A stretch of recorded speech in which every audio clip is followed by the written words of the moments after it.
Hello, how are we all doing? How is everyone feeling? Hello, Animal Thread. Hello, Jack. Hello, OK Burrito. Hello, Joanna. Hello, Stranger F1. Animal Thread again. Mango, how you going? Sally in there, of course. Hannah's in there. Goodness me. Right, let's get sorted, shall we? Canadian Grand Prix. Apologies, I'm a minute or so late. Baking some cookies. Well, that's very, Sunday thing to do. Greetings from Germany, California as well. But watching from Mexico. Dean, that is a trip. I'm okay. Oscar to win, says Eve. We'll get into some predictions. Don't you worry. How are we all feeling then? Shall we discuss the Canadian Grand Prix? That is what we are all here for. Round 9 of the 2024 season. It doesn't feel like we have a third of the year already, does it? We've had 8 Grand Prix out of 24 throughout this season so far. And it just doesn't feel like I'm ready for almost the summer break. The summer break is only in another 5 races time. 14 Grand Prix before the summer break. 10 Grand Prix post-summer break, and Magic is watching from Mars. What can I tell you? This looks a bit weird. Why does it look so weird? I think the track... Oh, it hasn't got the... Give me one sec. Put the glow around the track. There you go. It's a little bit easier to see. Canadian Grand Prix, though, 14 corners. It's gonna be a good one, I feel. The grid is mixed just enough to really give us some subplots throughout this entire Grand Prix. And I feel like it's gonna take the entire 70 laps for everything to fully play out here in Canada.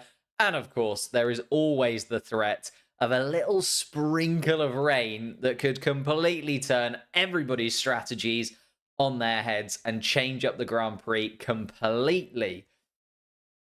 It doesn't feel like 8 Grand Prix. It really doesn't. It really, really doesn't. Yuki's Day. Oh, I don't know. There's another RB that is starting a little bit higher up. We can see already, if you are watching, it has been raining already during the build up to the Canadian Grand Prix. The track is going to be slippery. I think it has finished raining by the looks of things. The problem is it's been on and off throughout the entire day. Like a proper Canadian Grand Prix Sunday where it's just like very unpredictable what kind of weather they're going to be up against. It does look like it has stopped raining for now, but it could start raining again literally at any point. It does look like the intermediate tires are going to be the one to start on. But we've still got 25 minutes left to go. Don't know how much track drainage will come into play, whether or not they'll be able to clear enough of the standing water for it to be intermediate tires rather than full wets. I can't remember the last time we saw full wets actually driven on for more than about 5 laps, though, to be honest with you. The full wet tire, more of a tire in theory rather than a tire that is actually used. Safety car bet, as in starting safety car. I don't think we'll start under the safety car. I do think it will be dry enough for a standing start.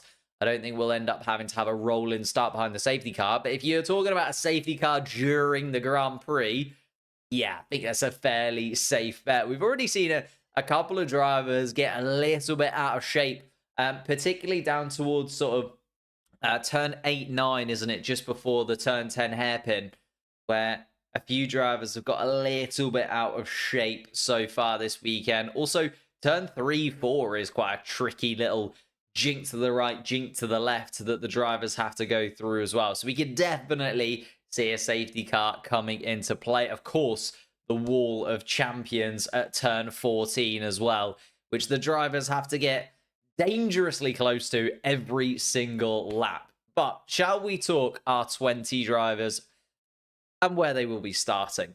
Because it's been a little bit of a mix around compared to the actual qualifying that we saw yesterday. Not too much of a movement around the top end of the grid, but a couple of drivers swapping around towards the back of the pack.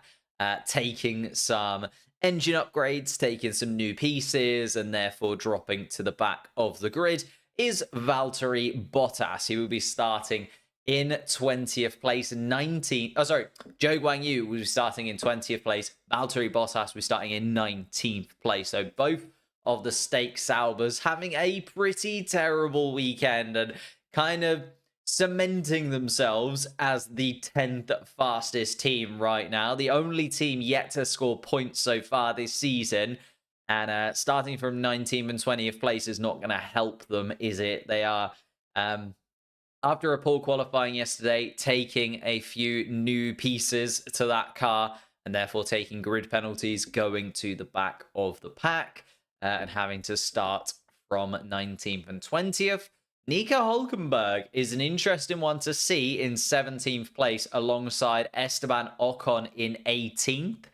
So, I don't know. It's going to be weird sort of saying, oh, Ariosto, thank you so much for the continued membership. 7 months of membership on the channel. If you do want to become a channel member like Ariosto has been for 7 months, it helps us out massively. And the link is down in the description below. You get your name at the end of every single one of my videos, as well as a few other little perks here and there that pop up on the channel occasionally. But thank you so much, mate. Being a member is like having DRS. Love that. Although 2026 will see the end of DRS, and hopefully the channel will still be around come the 2026 regulation cycle, which DRS will not. 15 years of DRS in Formula 1, and it is going to go away.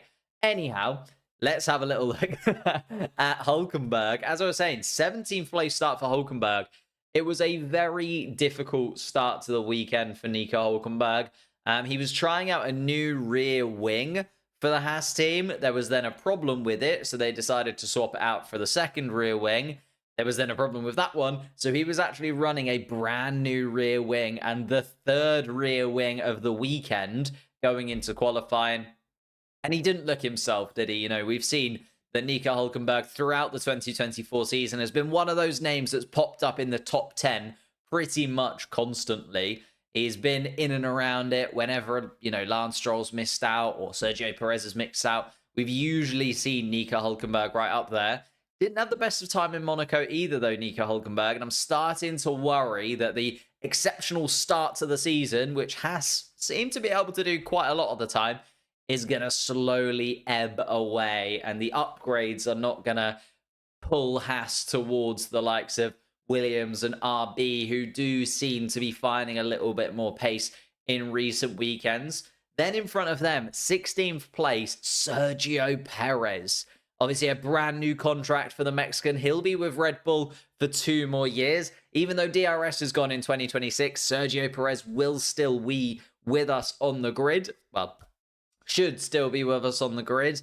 Of course, in Formula 1, those contracts are not really worth the paper that they're written on, but Sergio Perez has got one, and it's not the kind of celebration you'd want for a brand new contract. Sergio Perez starting from 16th place and a lot of work to do. You'd expect him to be in the top 10. You'd expect him to be in the top 5, to be honest with you, considering where Red Bull have been so far this season and where they were last year as well. Obviously, the rest of the pack is closing in, but Sergio Perez in 16th, nowhere near good enough. Pierre Gasly starts at the front of the 2 Alpines. He starts in 15th place. Oh, as my stream disappears, I'll get that restarted. Pierre Gasly starting in 15th place. Again, little bit of a struggle for Pierre Gasly. Thank you, Juicebox, for subscribing to the channel. Appreciate that massively. Then Kevin Magnussen actually outscoring or outperforming his teammate in qualifying and starting to look like he might get to grips with this Haas car at some point soon. Obviously, it's still gonna be a little while. Kevin Magnussen still under a lot of pressure. Neither of those Haas seats confirmed yet. We know Nico Hülkenberg is moving over to Sauber. Ollie Behrman is the man that is talked about most likely going into a Haas seat for the 2025 season. Whether or not Kevin Magnussen will be alongside him, we're yet to see. And Logan Sargent actually slightly disappointingly in 13th place. Not that I say that very often about Logan Sargent. He was very, very quick in qualifying yesterday. Seemed to have that Williams car in a nice position. Seemed to have the Williams all set up for him moving forwards. And Alex Albon even said Logan Sargent looked like the quicker of the two Williamses going into qualifying, and even during Q1 looked like the faster of the Williams cars, but just couldn't quite convert that pace in Q2. He said that he lost about a tenth and a half due to traffic and various things going on around him. And it's so close. The margins in Formula One right now in terms of qualifying, they just seem to shrink almost every single weekend. Like, the difference between first place and last place is just getting shorter and shorter and shorter.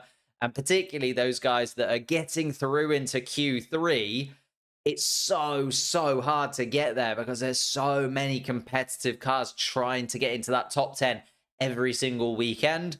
And actually, there was a couple of spots that opened up in Charles Leclerc and Carlos Sainz, the two Ferraris that you'd expect to be an absolute guarantee going into Q3. Both of the Scuderia out in Q2, starting in 11th and 12th place. Just look completely out of shape. Neither of the Ferraris looking completely settled. Both of them complained about the fact that they maybe made a little bit of a mistake in terms of tires and didn't quite have the strategy right going into qualifying, sort of when they were holding on to their soft compound tires, when they were using older sets of soft compound tires. Didn't seem quite at their best, did either of the Ferraris. We saw Carlos Sainz go across the grass a couple of times so far this weekend. It's just not quite happening for Charles Leclerc and Carlos Sainz. Whether or not they'll find a little bit of race pace, obviously very disappointing after winning the Grand Prix in Monaco and looking like they were going to be the challenger to Red Bull. And now, of those top 5 teams, they're the furthest away from the Red Bull, other than the Red Bull of Sergio Perez, who's the furthest away from Max Verstappen himself, which is also a little bit interesting to see. Alex Albon, though, getting into the top 10. Obviously, Alex Albon, this was the turning point last year. If you remember, thank you, Leo Plays. Thank you so much for subscribing. Appreciate that, mate.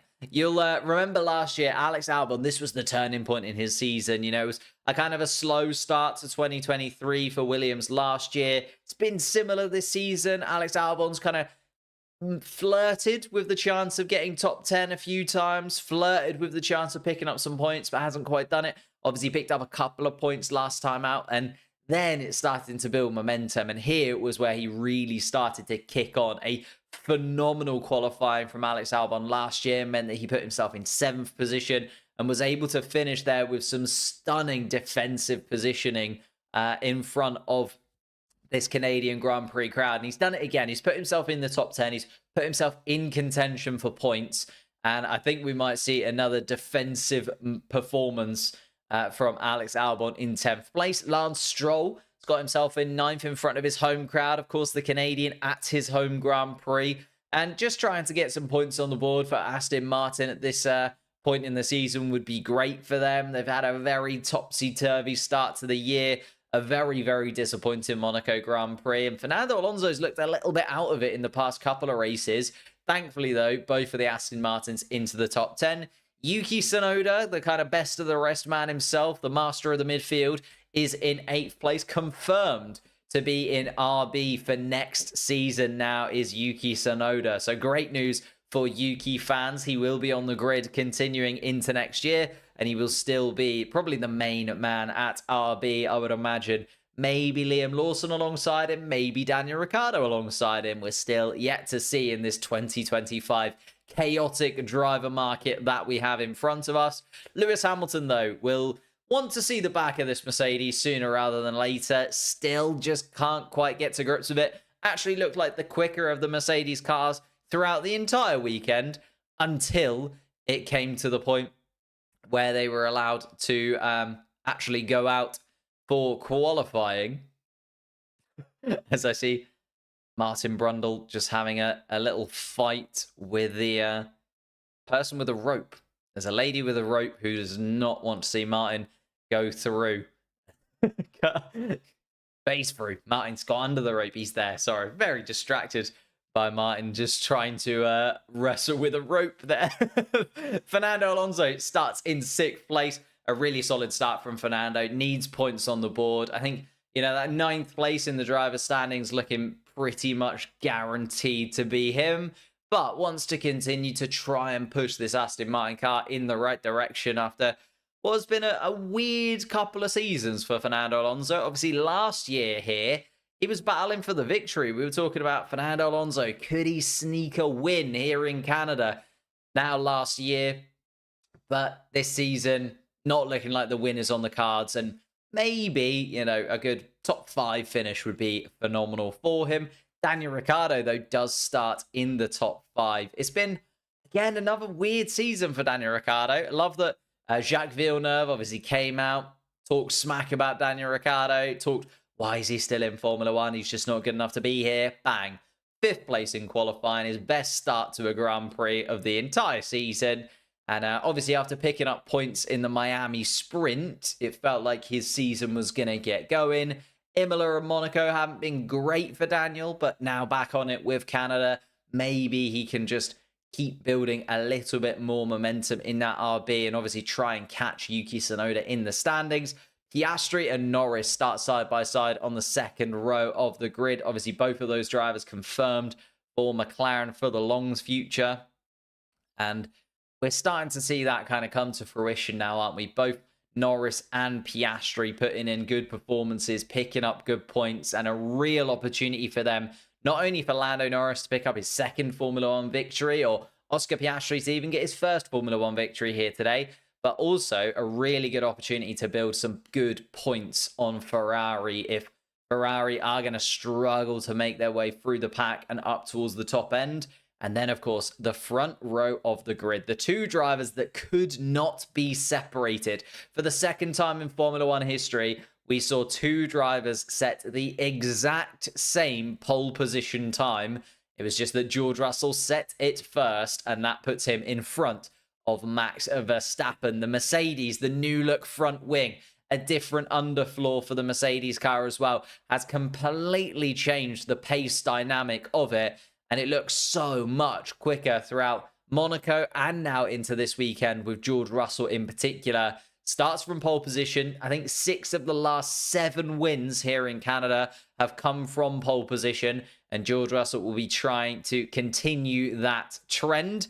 Max Verstappen, though, looking to bounce back a little bit. Obviously, only 1 win in the last 3 races, which for a normal season, for a normal driver, is absolutely fine. For Max Verstappen in that Red Bull, considering where he was last year, he expects more, does Max Verstappen. 1 in 3 victories is not good enough. He wants to make it at least 2 in 4 going into the next Grand Prix in Spain, which should be a track that suits the Red Bull a little bit better. So Russell, Verstappen, there's usually fireworks when those 2 share a piece of track next to one another. And they're starting right at the front. So, I don't know. We could even see George Russell and Max Verstappen not make turn 1. Like, it wouldn't surprise me if those 2 end up taking each other for a little bit of a ride. Thank you, Mark Mitchell, for subscribing to the channel. Massively appreciated, mate. As they are working on Esteban Ocon's car at this moment in time. Looking shaky for the Alpine at this moment. 10 minutes until we want to get underway, and there's still pieces of bodywork that are missing from Esteban Ocon's car, so clearly not going right at Alpine. But then, when has it been going right at Alpine? 2023 disaster. 2024 looks like it might go even worse, because in the Constructors' Championship, yes, they're in 8th place, but they're only on 2 points, and you look at the gap between them and RB now, with 2/3 of the season left to go, of course, but 22 points it's going to be a heavy amount of points that Alpine are going to need to get back up into 6th place, let alone the 4th place that they, of course, finished in 2022 at the start of these regulations. They look a mile away from that team that started the 2022 campaign on fire with Esteban Ocon and Fernando Alonso. They're going to go into the final year of this regulation cycle with none of the 3 drivers that they had. Ocon, Alonso, and Piastri have all left. Although Ocon is, of course, finishing this season with them.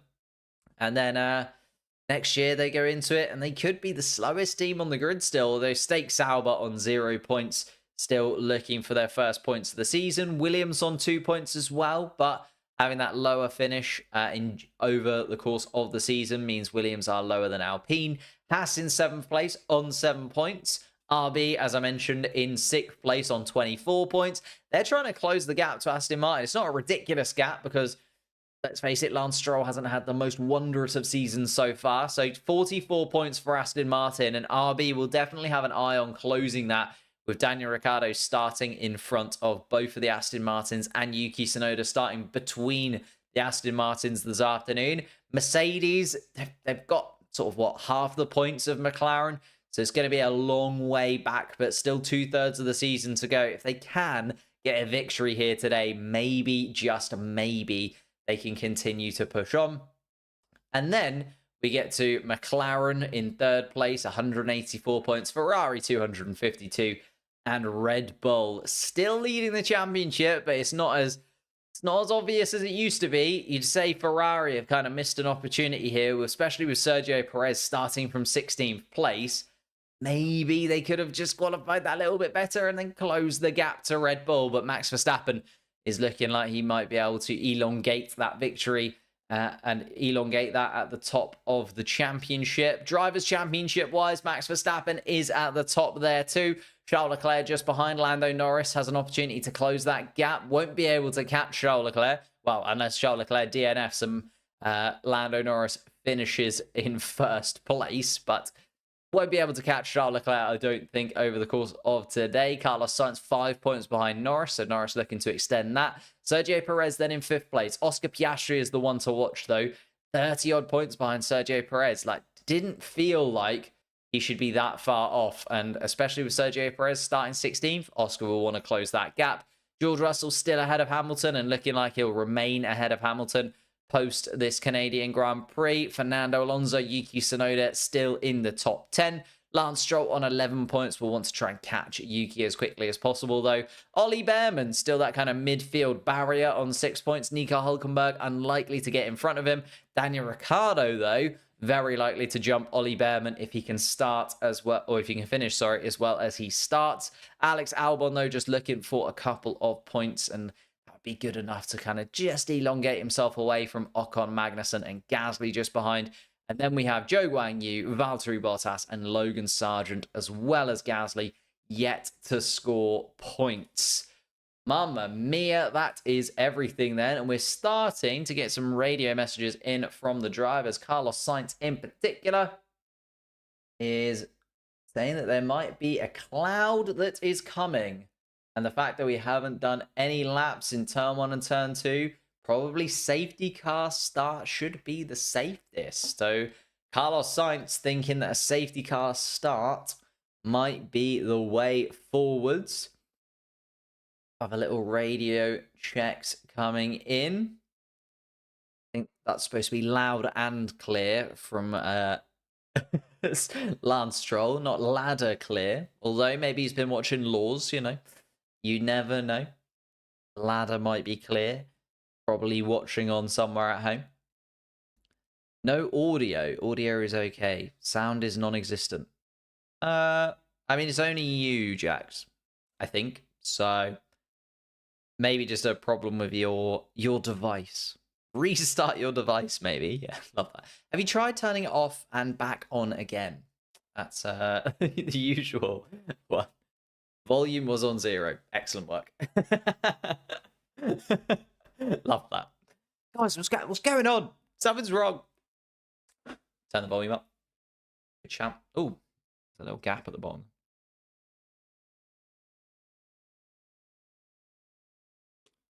Watching a little build up to the start of the Canadian Grand Prix. 3 minutes to go.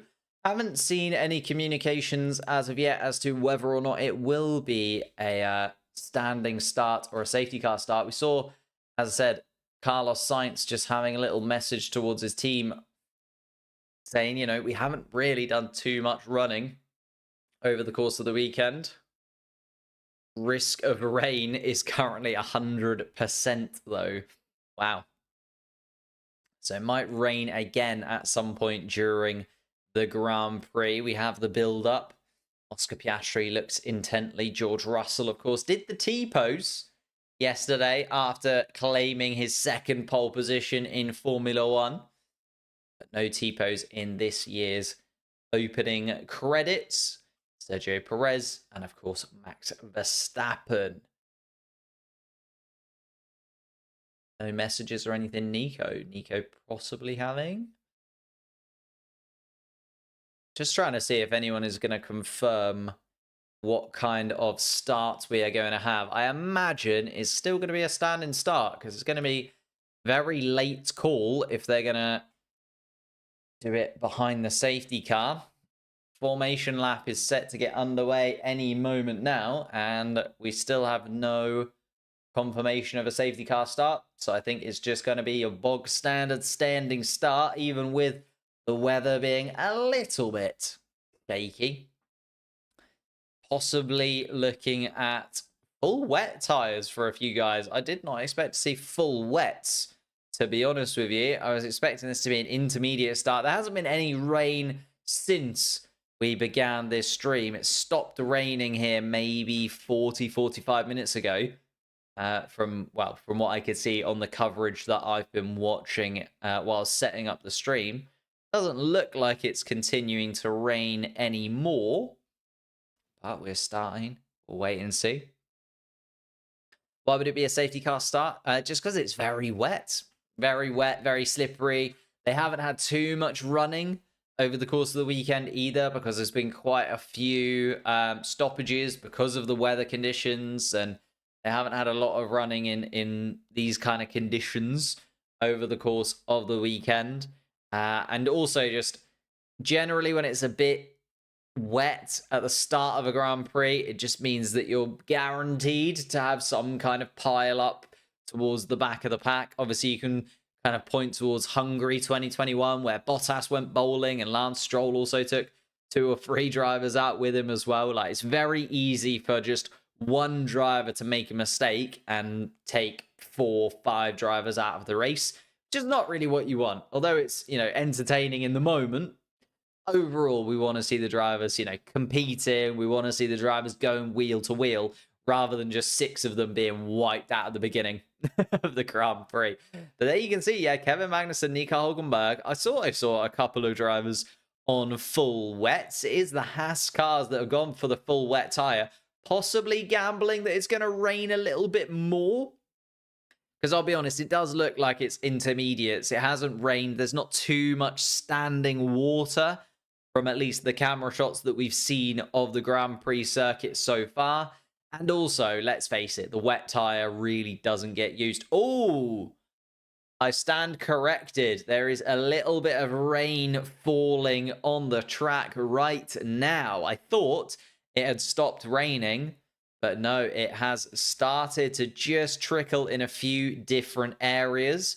See both of the Stake Sauber cars, both starting from the pit lane, of course. Esteban Ocon's car seems to have been put back together again, so he will start from 18th place on the grid. A penalty for him, dropping him to 18th place. Bottas and Joe, as I said, deciding to change up some pieces and starting from the pit lane. Thank you, Hemant. I'm going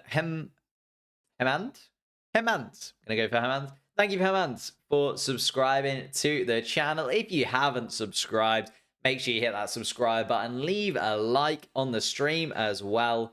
And yes, indeed, it's going to be changeable conditions. I'm surprised it's not just one of Haas's to cover both strategies. Yeah, it's very strange that they haven't gone one and the other. I think maybe they left it up to the drivers, and Hulkenberg and Magnussen both decided to go for it. It is starting wet, though. Yes, indeed. I didn't realize there was that much standing water, to be honest with you. I thought the standing water kind of ebbed away over the course of the sort of hour or so that we'd had, but now it is starting to trickle once again is the problem. And we're going to start to see whether or not these cars can deal with the wet weather conditions of Canada. It was always going to happen, wasn't it? It's always going to rain at some point. It threatened to rain throughout qualifying yesterday. We never quite got the rain. at the end of the session that we were expecting. Oh, and there is standing water on the apex of turn 2. Let's head over to our race board. Then you can see George Russell and Verstappen making their way around the first couple of corners. Russell now coming into turn 3 through turn 4 as well. And there's just kind of looking for areas of the track where there isn't too much water. There's a lot of spray, has to be said, and can't really see much in front of George Russell there. Sorry, in front of Oscar Piastri there, with George Russell and Max Verstappen both spraying up water behind them. But the formation lap is underway.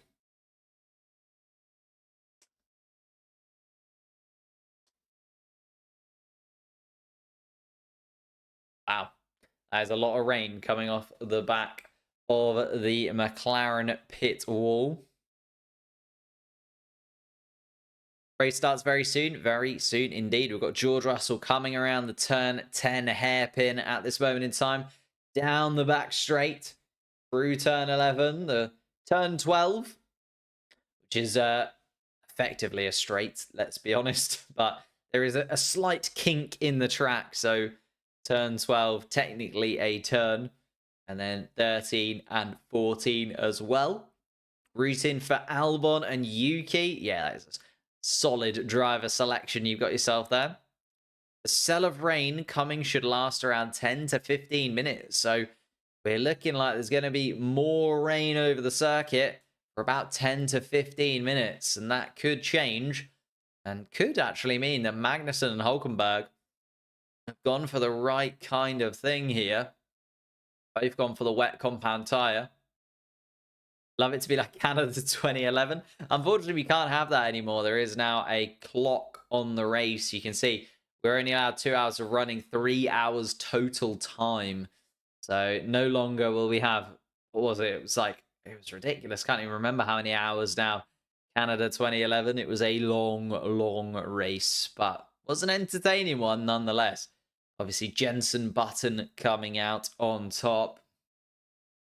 Hairpin looks like the wettest part of the track. Yeah, it does look like there's a little bit of standing water on a few of the corners, but the drivers will start to circumnavigate that if they can. We're just seeing the Haas of Hulkenberg and Esteban Ocon taking their slots at the back of the pack. It is going to be a standing start, so no safety car start, even though the wet tyres are out on the car. There is the green flag. 5 red lights for us here at the Canadian Grand Prix. And we start round 9 with George Russell taking us away down towards turn 1. And it is a slow start from everybody. Max Verstappen looking at George Russell, but George Russell's going to be able to just about get his car through turn 1 safely.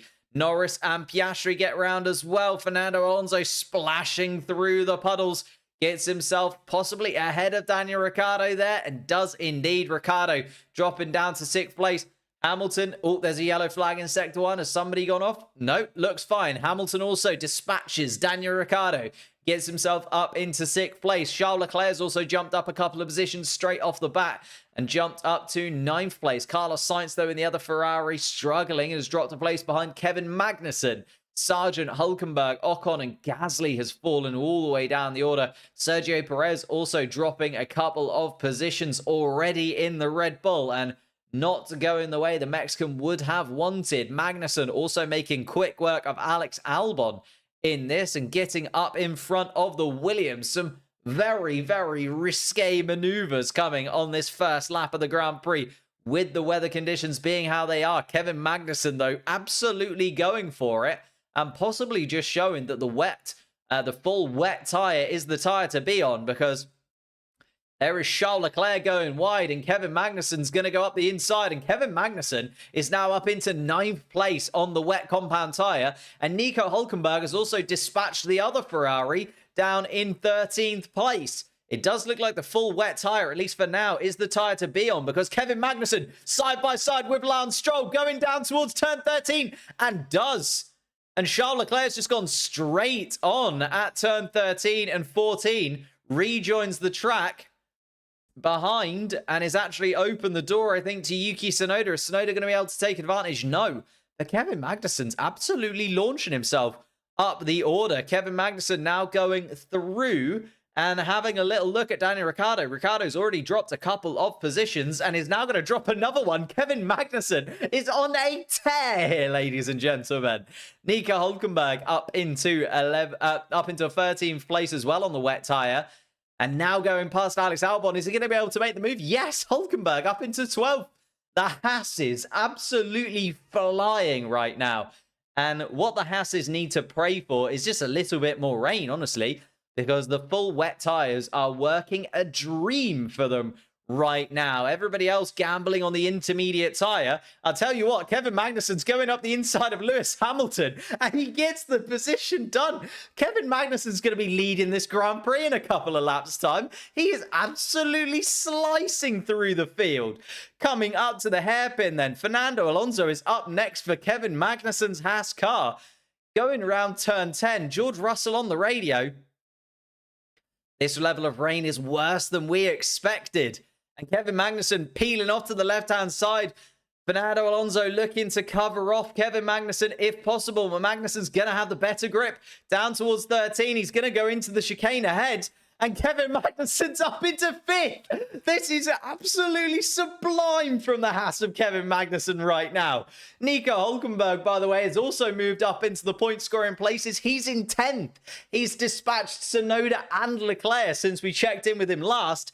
And Kevin Magnussen is now hunting down Oscar Piastri in the McLaren. Not something I was expecting to say coming into this. He is still 8 seconds off the lead of George Russell. Russell has been able to at least find himself a little bit of a gap, I think, because he doesn't have the spray in front of him in the same way that these other cars do. Here's Nico Hülkenberg making a move on Lance Stroll. And I'll tell you what, these Hasses look something different on these wet compound tires. Obviously, as soon as it dries out a little bit, they're going to be at a huge disadvantage. But at least for now, Kevin and Hülkenberg, the wet compound tire was the tire to start on. Oscar Piastri now under pressure from the Dane of Kevin Magnussen behind. And he is just absolutely flying. You can see the level of grip that Kevin Magnussen has compared to these cars in front is just ridiculous. He's hitting apexes they couldn't dream of getting near at this moment in time. Wow, what on earth? Kevin Magnussen then is side by side with Oscar Piastri going down the back straight. Is going to get his front wing ahead of Oscar Piastri and the Haas in front. Haas have Kevin Magnussen up into 4th place. And he's going to be ahead of Oscar Piastri before they even get to the corner. It's a comfortable overtaking maneuver from Kevin Magnussen. And he's through in terms of getting past Piastri. It's a couple of seconds up the road then to Lando Norris. Lando 3.3 seconds ahead. Nico Hülkenberg has also got past Daniel Ricciardo over the course of that 3rd lap. We're on lap 4 here of the Canadian Grand Prix. And already it looks like the Hasses are going for it. There was a collision between Gasly and Perez on the 1st lap. That's why both of them are right at the back of the pack. In fact, Sergio Perez has been able to get in front of Pierre Gasly up into 17th place. But we're looking at this Kevin Magnussen run at this moment in time. 2.5 seconds, the gap to Lando Norris. And he is just cutting tenths off of Lando Norris's time. Every single moment, it's every corner, he is making up 2 or 3 tenths on Lando Norris. It was 3.3 seconds the gap at the beginning of this lap. And already they're coming out of the 2nd sector. And Magnussen is already within 2 seconds. Oh, Charles Leclerc also getting a message that there might be something a little bit off with the Ferrari engine. That's never something that you want to hear when you're driving a Ferrari car. That usually means the end when there's something wrong with a Ferrari engine. Although Charles Leclerc not running in the points anyway, still in 11th place. Had made up a couple of positions at the start on Tsunoda and Albon, but then the Hasses side their way through and dropped Leclerc out of the points once again. Kevin Magnussen up into 4th. Nico Hülkenberg right under the rear wing of Lewis Hamilton in 8th place as well. The rain indeed should be easing off from this point forward. Well, we said 10 minutes, so Another couple of minutes until the rain subsides, according to the guys on the radio. But at this moment in time, looking exceptionally good for Haas. Charles Leclerc not having the best of times in his Ferrari. Logan Sargent, was there a problem there? Or was that just the connection? Nope, goes back up into 15th place. Thought there might have been something wrong. Fastest lap goes, of course, to Kevin Magnussen, who is closing in on Lando Norris. 1.6 seconds the gap. He's the fastest man on track by a considerable margin, is Kevin Magnussen right now, as we're on lap 5 of the Canadian Grand Prix. George Russell's done really well, actually, to put at least a gap between him and Verstappen. Verstappen dropping to at 3 seconds behind George Russell at the front. Another 3 seconds or so to Lando Norris. Is Kevin Magnussen, though, the man to watch? He was a couple of seconds quicker than anybody in terms of race pace last lap. Hasn't quite been able to close in on Lando Norris, though. And it does make you wonder, now that it's stopped raining and the track is starting to dry out a little bit, especially with the amount of water that these cars disperse off of the racing line, it might just be that the Haas's are now coming back towards the kind of pace that everybody else is having. In terms of that last lap, Kevin Magnussen only 0.3 up on Lando Norris, and actually dropping back a little bit now to 2 seconds behind Lando. So the Haas surge seems to have finished. Charles Leclerc on the radio again. Well, there you go. People on Inters now going faster than the people on the wet tyre. So Kevin Magnussen's advantage might just be falling away. Looking at the screen, looks like the wet compound tyres better through the first sector and through the majority of the middle sector. So still the wet tyre apparently the better of them, but Kevin Magnussen is falling off the back of Lando Norris. And there's a yellow flag in Sector 2. What's gone on there? Oh, it's Logan Sargent. And it's a Williams in the wall. Is he going to be able to get that back on track? He has got the engine running. Kept it going. Puts it in reverse and keeps it going. Logan Sargent all out of shape then through turn 6 and 7. Found the barrier, but didn't do any damage to his car by the looks of things. So Sargent drop into the back. Will continue on, in 20th place. Thank you, Weiger, for subscribing to the channel. If you are new, hit that subscribe button. It massively appreciated by myself. Mallory's in the chat. It's a pleasant day. Yes. Is indeed Mercedes currently in the lead in Montreal. The way to be. Oh, Fernando Alonso makes a little mistake. And Hamilton trying to get there. Oh, my goodness me. And then Fernando Alonso coming back at him. And this is going to be a battle that rolls on between Hamilton and Alonso. Both of those cars getting a little bit out of shape. Nico Hülkenberg, though, also looking to strike behind in 8th place. As I said, Kevin Magnussen's tear through the field has come to a stop. The rain has subsided a little bit. Intermediate tyres coming towards them. Charles Leclerc, how much am I losing on the straights? Charles Leclerc wanting to know the specifics. Half a second. Charles Leclerc supposedly losing on the straights. Possible issue with the engine in the Ferrari. It's just going bad to worse. Goodness me.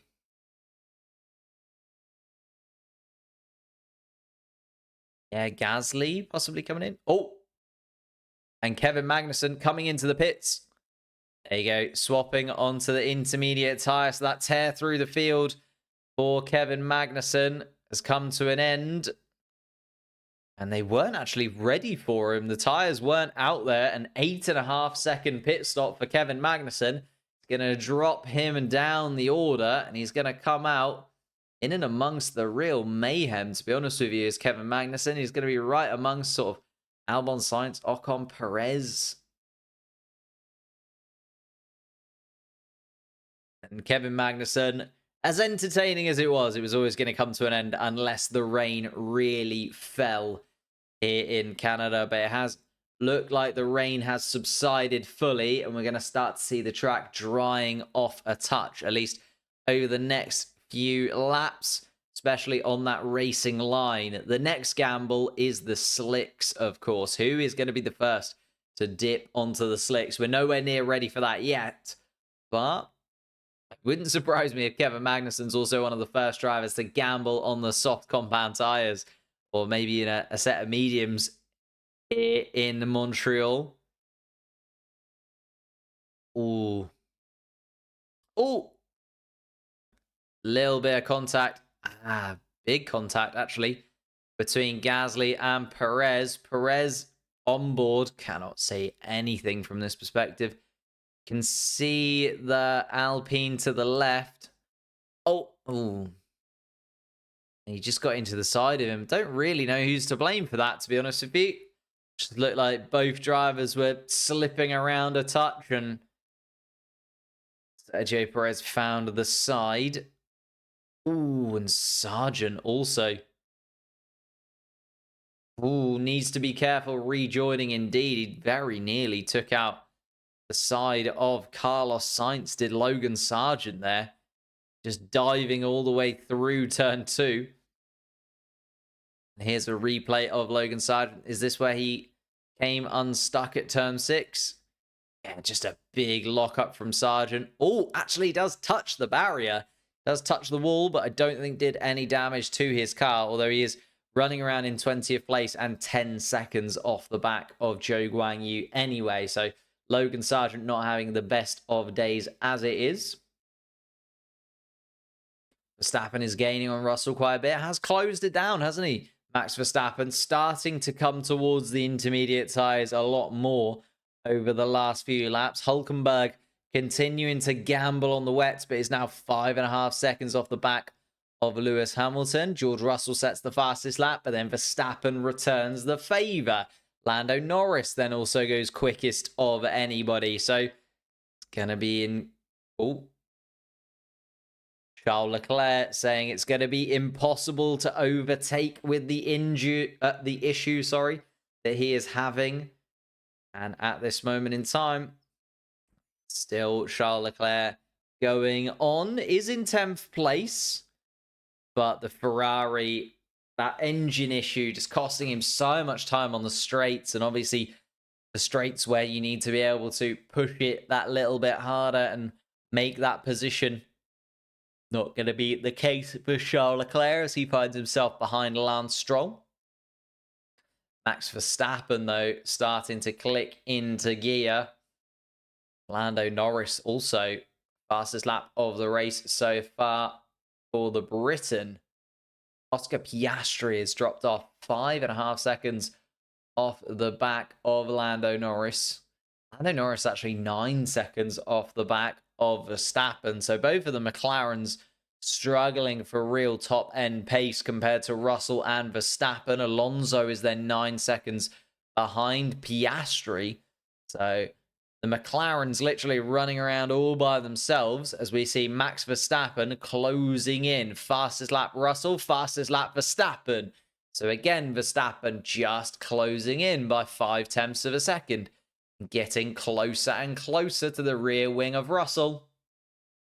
It's gonna be a tasty little battle in a couple of laps' time if Max Verstappen can continue on this trajectory.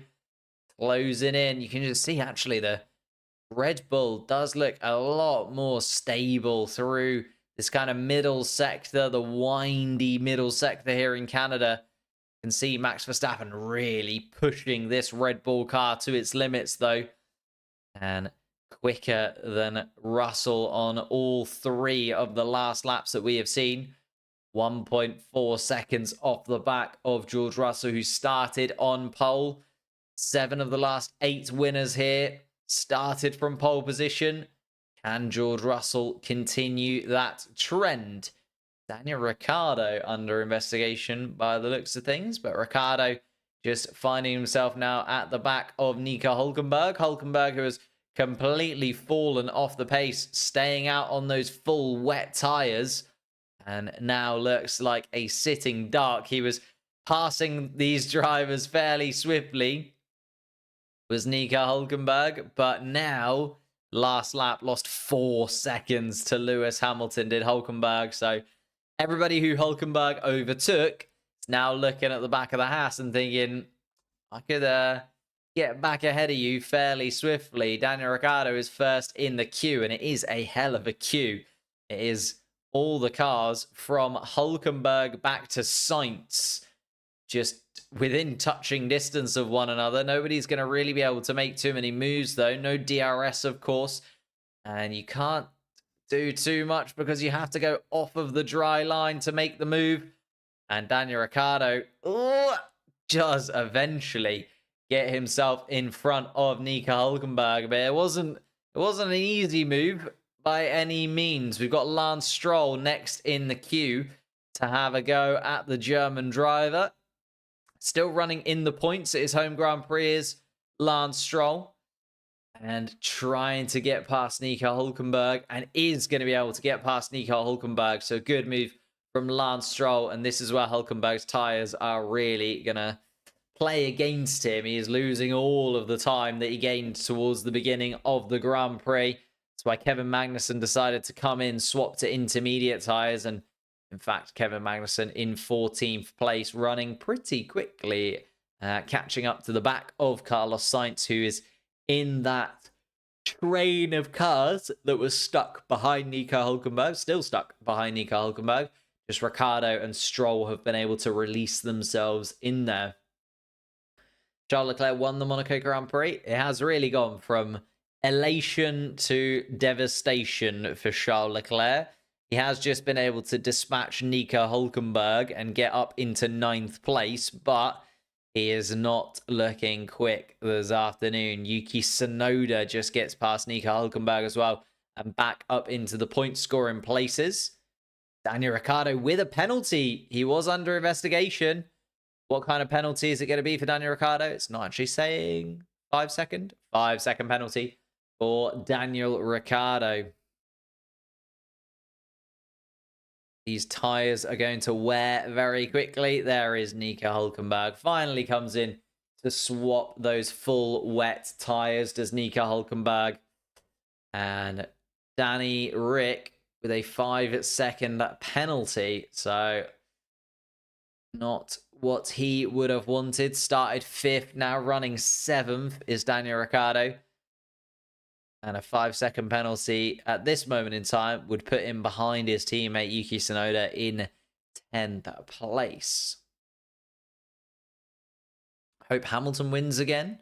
Not looking likely. He's running in 6th place right now and having a little bit of a tete-a-tete with Fernando Alonso. The Mercedes looking quicker than the Aston Martin, but in these conditions, just so difficult to make an overtake without a tyre advantage in one way or another. And Hamilton looking right at the rear wing of Fernando Alonso, but not being able to get past the Spaniard yet.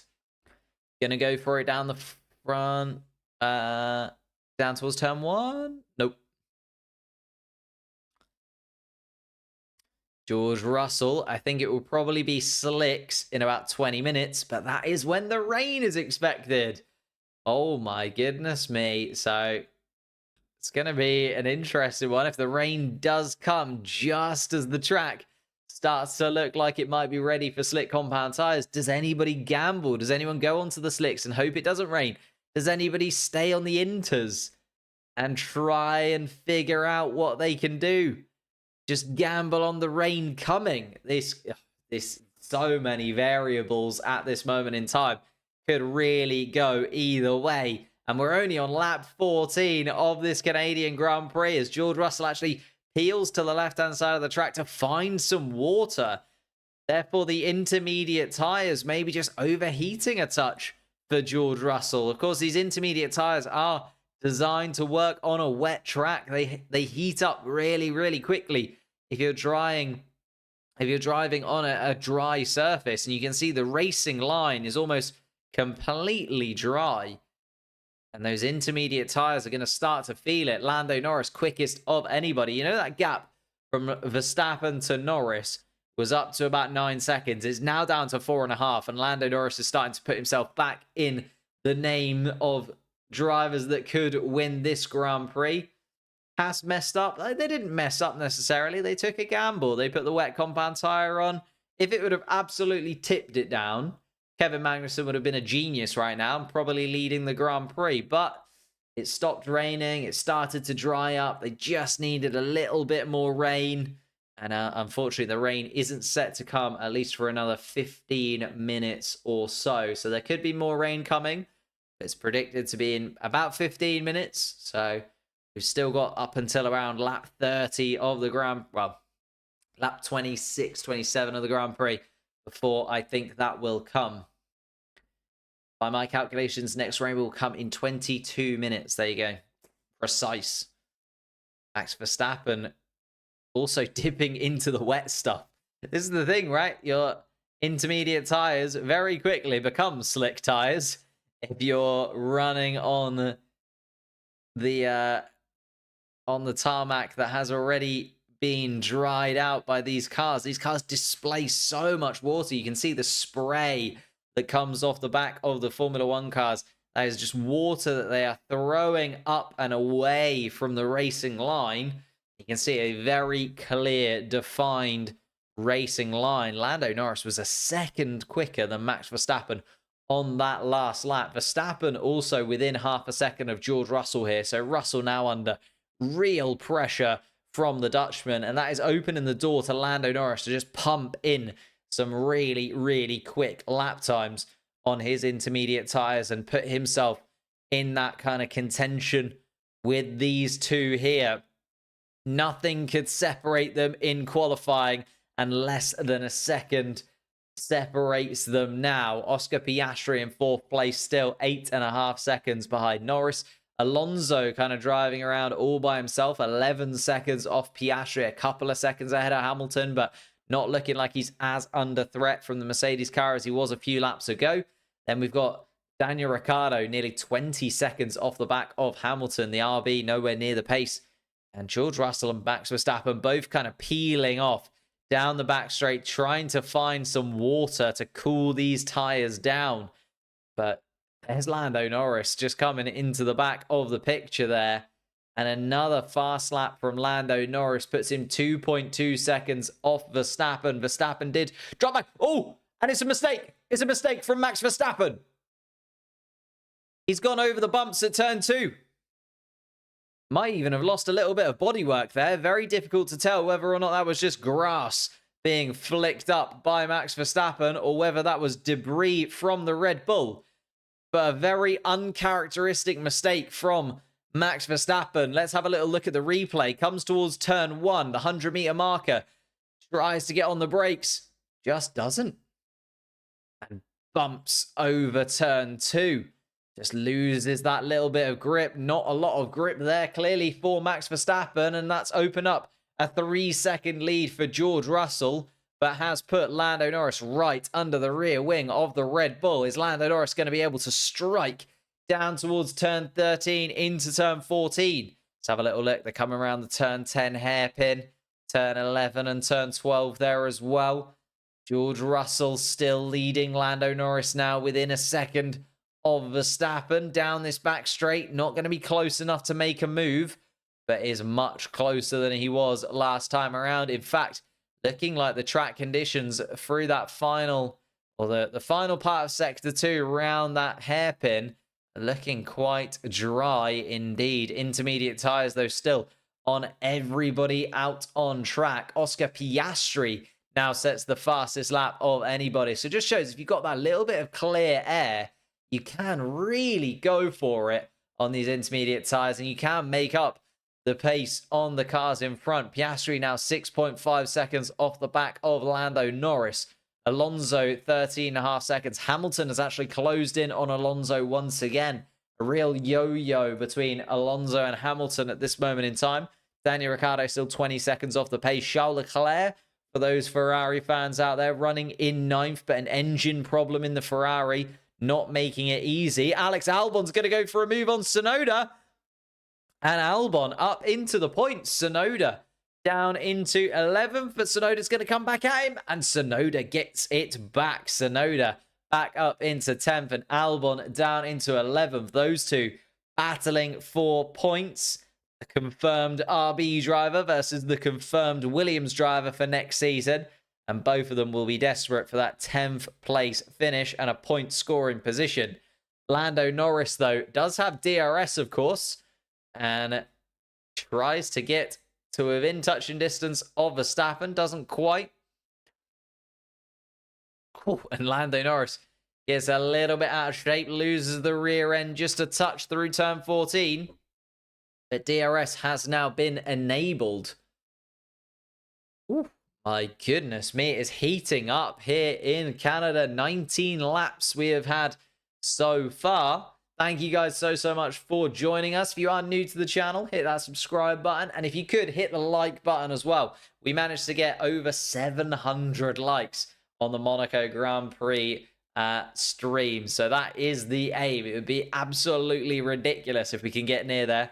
But if you hit that like button, you can help us towards beating the Monaco Grand Prix and making the Canadian Grand Prix the most liked race of the season.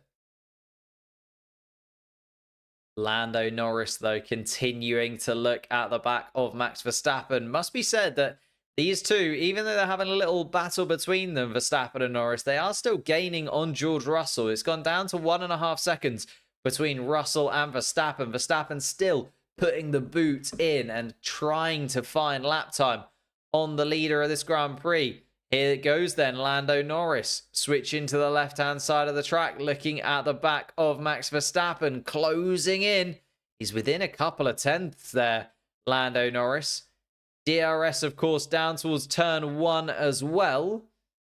But Max Verstappen has him covered off once more, but it is getting closer and closer for Verstappen. Another fastest lap from Norris, then taken away from Oscar Piastri, who's now within 6 seconds of his teammate. Is Piastri in 4th place. Hamilton still looking at the back of Alonso and not able to get past at this moment in time. Albon and Tsunoda going wheel to wheel in 10th and 11th place. There are battles that are continuing to ebb and flow throughout the entire field here in Canada. And the race is just getting started. DRS for Lando Norris down the back of the track through sector 2, closing in on Verstappen. Of course, just needs to be within touching distance as they round the hairpin, which is so hard to do.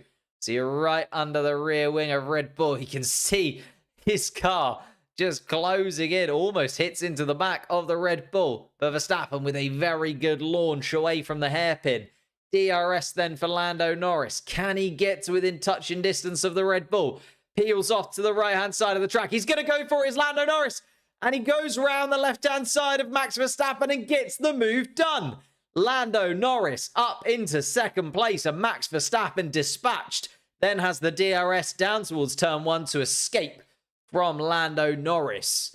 And Norris within a second of George Russell as well. So might even have DRS again here, Lando Norris. Here's a replay of it. Lando Norris looking at the rear wing of the Red Bull. Max Verstappen peels to the right. Lando Norris goes to the left. Gets the move done into the braking zone. And takes the position going through turn 13 and 14. Lando Norris, though, breathing down the neck of George Russell. And these three very, very close to one another still. Max Verstappen not giving up on catching the back of Lando Norris. And Lando Norris just seems to have found the perfect window for these intermediate tyres as they're starting to go off for others. They're starting to come on for the McLaren. The McLaren's going to go for it again. He's going around the hairpin side by side with George Russell. He's going to have a little look at the rear wing of the Mercedes in a similar vein to what he did with the Red Bull last lap. DRS open. Is George Russell going to try and do the same thing? Lando Norris gaining and Lando Norris peeling off to the left-hand side again. He's going to take the move, and Lando Norris moves in to the lead of this Grand Prix. George Russell misses. Turn 13, he's going to open the door, and Max Verstappen's going to take second place. George Russell has thrown it away there. Tried to get too deep into the braking zone, missed turn 13, had to go off the track and rejoin, and Verstappen takes the position from Russell. And it's all change in the top three. Lando Norris now flying away. 22 laps of this Canadian Grand Prix completed, and Lando Norris is going to continue on and take the victory. Max Verstappen is in second place. George Russell in third. Oscar Piastri is closing in as those battles have been playing out. Oscar Piastri is just putting lap time after lap time in behind them and is closing in. He's within 3 seconds of George Russell now. Just see, George Russell agonizingly too deep into turn 13. Here's a replay of Charles Leclerc as well, who is battling with Alex Albon by the looks of things. And it's Alex Albon who's all the way up into 9th place now, has got past Charles Leclerc, and Leclerc down to 11th now. Albon and Tsunoda up into the points in 9th and 10th. Lando Norris leading the Grand Prix and getting away from Max Verstappen. Most importantly now, putting a gap between them. Lando Norris 4 seconds ahead.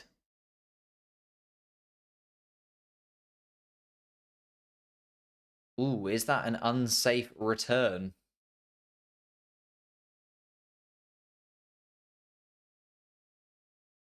Possibly. George Russell under investigation. Daniel Ricciardo, remember, has got a 5-second penalty, so is running effectively behind Lance Stroll. But we are looking at the other Aston Martin of Fernando Alonso now, as Lewis Hamilton right under the rear wing of Fernando Alonso and trying to have a little go at the Spaniard. These two, the veterans of the Formula One grid, showing us that even though you're in 5th and 6th place, and you are world champions, you still want every single position that you can get. And by the way, there's a weather alert. Rain coming in 3 minutes' time. I can't remember who said 22 minutes until the rain comes. But we are now looking at the rain coming towards us. George Russell. Not sure what that was about. Something about lap times. But let's have a little look at this battle instead. That's way more entertaining. Lewis Hamilton coming around turn 11. Rear wing of Fernando Alonso in front of his nose. And the rear wing of the Mercedes car opens up. Is he going to have a little go down towards turn 13? Just hasn't quite got the pace into 13 and 14. They go. DRS will be open again. Oh, a little wiggle on the rear end of the Mercedes car. Lewis Hamilton tries to find a little bit of water to try and cool down these intermediate tyres, but Fernando Alonso doing enough to keep his Aston Martin ahead. Lando Norris now 6 seconds ahead of Verstappen, and Lando Norris is going to love these North American Grand Prix, isn't he? I mean, I'll take it. If Lando Norris wins in Miami, now Canada, then does the same in Texas, Vegas, and Mexico, I'll absolutely take 5 Grand Prix victories in a season for Lando Norris. As a man who hasn't seen Lando Norris win at all until Miami this year, Oscar Piastri is also closing in on George Russell. Could we even see a double podium finish for the McLaren team? George Russell started from pole position, remember, is now under real pressure. The McLaren team, whatever they've done to find the pace on the intermediate tyres, they need to be absolutely applauded. These intermediate tyres are effectively slicks now. You can see all of the tread basically burned off the tyres as they come around and start lap 25 of the Grand Prix. Piastri is within a second of Russell, and it feels like this lap is going to be the lap that he goes for it. Hamilton trying to go for it again, with Fernando Alonso just coming down past the start-finish line. But Hamilton is still behind. Oh! And there's a yellow flag in the first sector. And there's a Williams in the wall. It's Logan Sargent again. Logan Sargent once more. That might even be a safety car. I think that might be a safety car. That's put a little bit of a dampener on this because Lando Norris had done so well to get himself really far ahead. He's 10 seconds ahead of Verstappen now out on track. Russell and Piastri still battling. Russell actually gained quite well because of that yellow flag. And Russell within a second of Verstappen. No safety car yet. Logan Sargent still pointing in the wrong direction on track. And there is the safety car confirmed. That is a shame. Logan Sargent doesn't seem to be able to get the car going again. And Logan Sargent, a spin. Down turn 3 and turn 4. Lando Norris going to pit. Oh, Lando Norris hasn't been able to pit. But Verstappen is able to. Russell's able to. Piastri also coming into the pits. Lando wasn't able to pit. Okay, we need Lando to... it's going to be close. It's going to be really, really close. Lando Norris actually is behind the safety car. Oh my god, Verstappen is going to be... Oh my god, they're racing down the pit lane. It was a really quick stop from George Russell and Mercedes, but Verstappen holds on to second place. This is not good for Lando Norris. He's on the intermediate tyres, but fresh sets of intermediate tyres going onto their rivals. Hamilton and Alonso into the pits as well for fresh sets of intermediate tyres. Is Daniel Ricciardo coming into the pits as well? Should do, really. No, continues on, I think, Daniel Ricciardo. Lance Stroll comes into the pits, though. Does the right thing, in my opinion. Takes the opportunity to get those fresh intermediate tyres on, especially if there is rain coming, which is what has been said. Logan Sargent has put an absolute cat amongst the pigeons right now. And Logan Sargent playing the Nicholas Latifi role of bringing out a safety car at the worst imaginable time for me. Logan Sargent, let's have a little look then. Oh, got all out of shape. Got onto the curbs. I think lost it on the paint. On turn 4. Turn 4, Logan Sargent was already sideways. Rear wing hits the wall on the right-hand side of the track as you exit turn 4. And then, yeah, as soon as he had... Ouch, ouch, ouch, ouch, ouch. Logan Sargent there. Lando Norris does pit. Lando Norris does pit. I don't think he's going to come out in front of Verstappen and Russell and Piastri there. I think Norris is going to go to the back of that trio. Yeah. Will he still come out? No, he's going to come out. Yeah, he's going to come out behind. Oh, there's Verstappen. Verstappen's there. Yeah, Verstappen's ahead. Russell's ahead. Piastri's ahead. No! I know. No, maybe ahead of Piastri. Ahead of Piastri. I think Piastri actually let him by.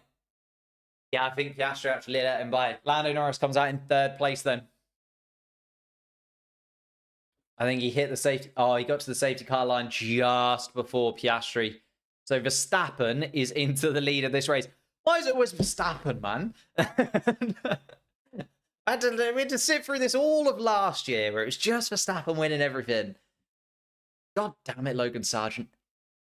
There's Daniel Ricciardo serving his 5-second penalty. Should have come in for tyres way earlier than this, should Daniel Ricciardo. Don't know why he didn't come in last lap, but has come in now. And I think it's completely ruined his race, to be honest. He's going to come out right at the back of a real pack of cars. Daniel Ricciardo is going to be maybe not even in the points. Where's Alex Albon? Albon coming around. Oh, no. Daniel Ricciardo is going to come out just ahead of Alex Albon. It was very, very close, though, between the two. So Ricciardo just in the points. Of course, started in 5th place, did Daniel Ricciardo. Hamilton has actually been able to get the jump on Fernando Alonso up into 5th place, by the way, for the Mercedes fans and Hamilton fans out there.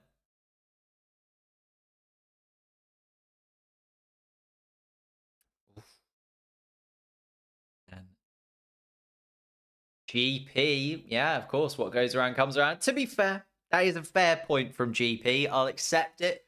Mainly because I like GP. I think he's a very nice guy. But, okay, yeah, safety car played into Lando Norris's favor in Miami. It's played into Max Verstappen's favor here. Fair enough. Okay, fine. I understand. I don't like it. I understand, but I don't like it as a Lando Norris fan. Track conditions still drying, still no rain falling at this moment in time. Was expected to be a little while ago, to be honest with you. Considering the safety car, I was expecting the rain to come around about now in terms of this lap time. But obviously, because of the safety car, the laps are a lot slower. So the rain, if it does come, should come fairly soon. But obviously, everybody has just had the opportunity to pit and go on to fresh sets of inters. Who didn't pit? So Tsunoda didn't, Ocon didn't,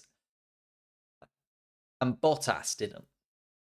Thank you, Nisha, for subscribing. Whilst we wait for the safety car to do a few laps, why don't you subscribe? Hit that subscribe button if you could, please. Also, leave a like on this stream. We are rapidly increasing the likes on the stream, which is absolutely amazing. But if you could hit the like right now, that would be absolutely wonderful. I can't remember how many likes are we on. Can somebody let me know? Can't actually see because I haven't got that window open. Let's see what the I reckon you guys could hit 500 likes if you really went for it. I reckon you could hit 500 likes. But let's hit the safety car is still out. Come on, Norris, indeed. Next rain is 5 minutes away by my calculations. I love you, Sigmund. Yeah, you're really throwing out the timed rain predictions. Love it. Double papaya podium, baby. I really hope so. I really, really hope so. I'd love one of them to be on the top step, to be honest with you. I'd love one of them to be on the top step. 274. You guys could hit 500. There's what? Over 1,000 people watching right now? Come on. Come on. Let's see. What else are you doing right now? Yeah, we're watching the safety car go around. You can't click the like button for me or just double tap. Does that work on? No, that's Instagram, isn't it? This is how old I am. I don't know. Sad day for Ferrari. A really sad day for Ferrari, to be honest with you. Charles Leclerc and Carlos Sainz running in 12th and 14th. Charles Leclerc with an engine issue as well, by the way. So the engine issue for Leclerc, meaning that his pace is just absolutely nowhere near where it needs to be. In fact, Charles Leclerc peeling off into the pits. And is this Charles Leclerc coming to an end? I think this might be a retirement from Leclerc. He's stopped in the pits. Intermediate tyres are off. Slicks on.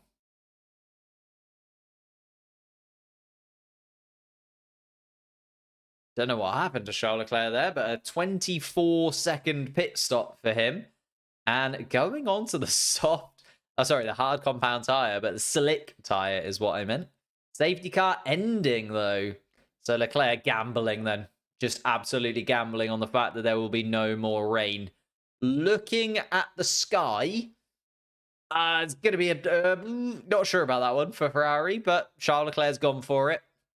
I think Charles Leclerc came into the pits rather than Ferrari asking him to come in. Logan Sargent's car has been moved. We are going to get back underway. Safety car is coming in, so you can see it just going down towards turn 13, and Max Verstappen dropping off the back of it. Max Verstappen is very used to leading a safety car restart, though. And let's see what he can do at the front of this pack. Lando Norris also looking to try and get back in the lead of the Grand Prix. Oscar Piastri still running in 4th. Hamilton is ahead of Alonso, and I'm sure Alonso will want to bounce back as soon as he can. Tsunoda up into 7th place, but Tsunoda didn't pit. Tsunoda on 28-lap-old intermediate tyres is going to have some defending to do, you'd imagine, from Lance Stroll. But we are back racing once again. Max Verstappen starts lap 30 of the Grand Prix. And Verstappen through turn 1, through turn 2, and under no pressure from George Russell at this moment in time. Russell and Norris also looking at one another. Piastri also safely through in fourth. Hamilton, Alonso, Tsunoda, Stroll, Ocon, Ricciardo, Albon at this moment in time. I think we fixed the engine issue, so Charles Leclerc might actually have some pace in the Ferrari, but has gone onto the hard compound tyre, is on slick tyres. Is the track ready for slick tyres? Keep an eye on Charles Leclerc's pace in comparison to the rest. Charles Leclerc on hards with rain coming. It's a big gamble. If the rain comes, Charles Leclerc is absolutely screwed. If the rain doesn't come, though, hard compound tyres could probably go to the end of the Grand Prix on those. Oh. And Charles Leclerc, I think, has actually gone off. Yeah, Charles Leclerc on the radio. The rain. Ah, okay. So Charles Leclerc being told there's rain, but Ferrari saying the rain will only last for 2 laps. So as long as he can stay on track, and Charles Leclerc, that looks like a lot of rain. Ferrari, not gonna lie. And Charles Leclerc, absolutely. I mean, even if he is fast once the rain stops, he's 33 seconds off the pace. Pit stop's only 20-odd seconds, so it wouldn't really make too much difference because Charles Leclerc is so far adrift. He's 20-odd seconds behind Zhou Guanyu. Thank you guys so much for the subscriptions. Alrock, thank you. Felipe, thank you as well for subscribing to the channel. Aviation is best, also subscribed. DRS still disabled, just confirming. Charles Leclerc, he is absolutely falling down with rain.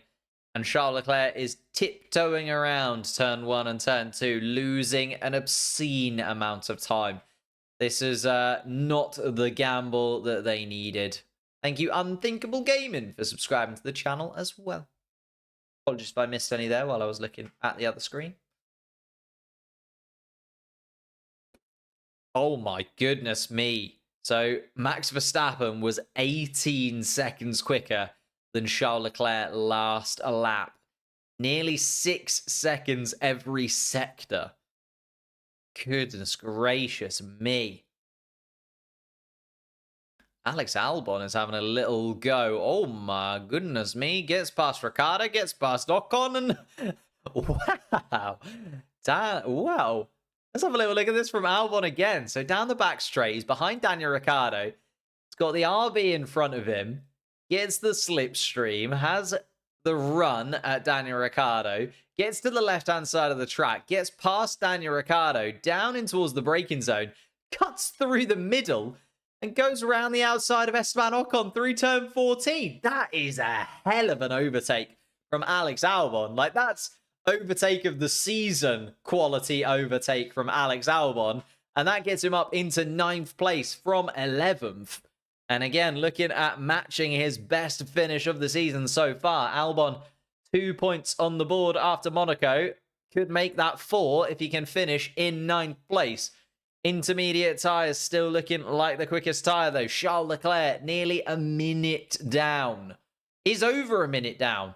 Over a minute down on the lead, and Charles Leclerc coming into the pits again. A Ferrari just going to call it quits at this point because this is ridiculous. No, they're going to put him on another set of tyres. Is it another set of intermediate tyres for Charles Leclerc? Or are they gambling on... Oh! And there's contact between Carlos Sainz and Pierre Gasly. A little bit of bodywork came off somebody. Possibly a little bit of the Ferrari just coming off there. Carlos Sainz battling for his position. Kevin Magnussen has actually gone wide and off at turn 13. Oh my goodness me. Ferrari are just having an absolute disaster race, aren't they? It's a full Ferrari disaster class once again. And we thought this had kind of gone. But Ferrari saying... You know, we are still Ferrari. You can still have one of these weekends every now and then. Carlos Sainz then. Let's have a little look at this replay. Was it a bit of Ferrari that came off? I think it was. Ooh, goes very deep into turn 10, almost loses the position. Does he actually hit the back of the stake? Oh, it's a bit of the front wing. Yeah, I think he actually hits the stake. And then it was already on its way off and then just pinged off as he was battling with the Alpine of Gasly as well. So Carlos Sainz running in 13th and with front wing damage. Ouch. Charles Leclerc running. Yeah, it does look like Charles Leclerc is running in first place, I don't know. But unfortunately, that is Charles Leclerc about to be lapped by the leaders. So Max Verstappen, Russell, Norris still our top three in that order. We've got Oscar Piastri running fourth. Hamilton, as I said, had got in front of Alonso just before the safety car. Well, during the safety car. Alonso in sixth. Tsunoda in seventh. Has actually done really well, Tsunoda, to hold on. Because he's on 33 lap old intermediate tyres compared to everybody else who's on fresh sets as the rain is coming down too.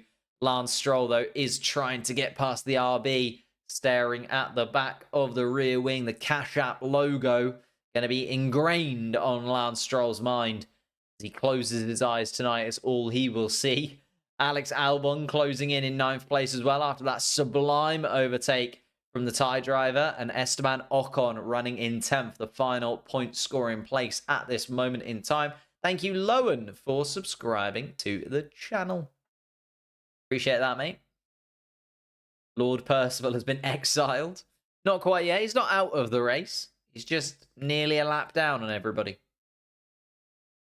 Not the best. It was a real gamble from Charles Leclerc to go onto the slick tyres, but my goodness me.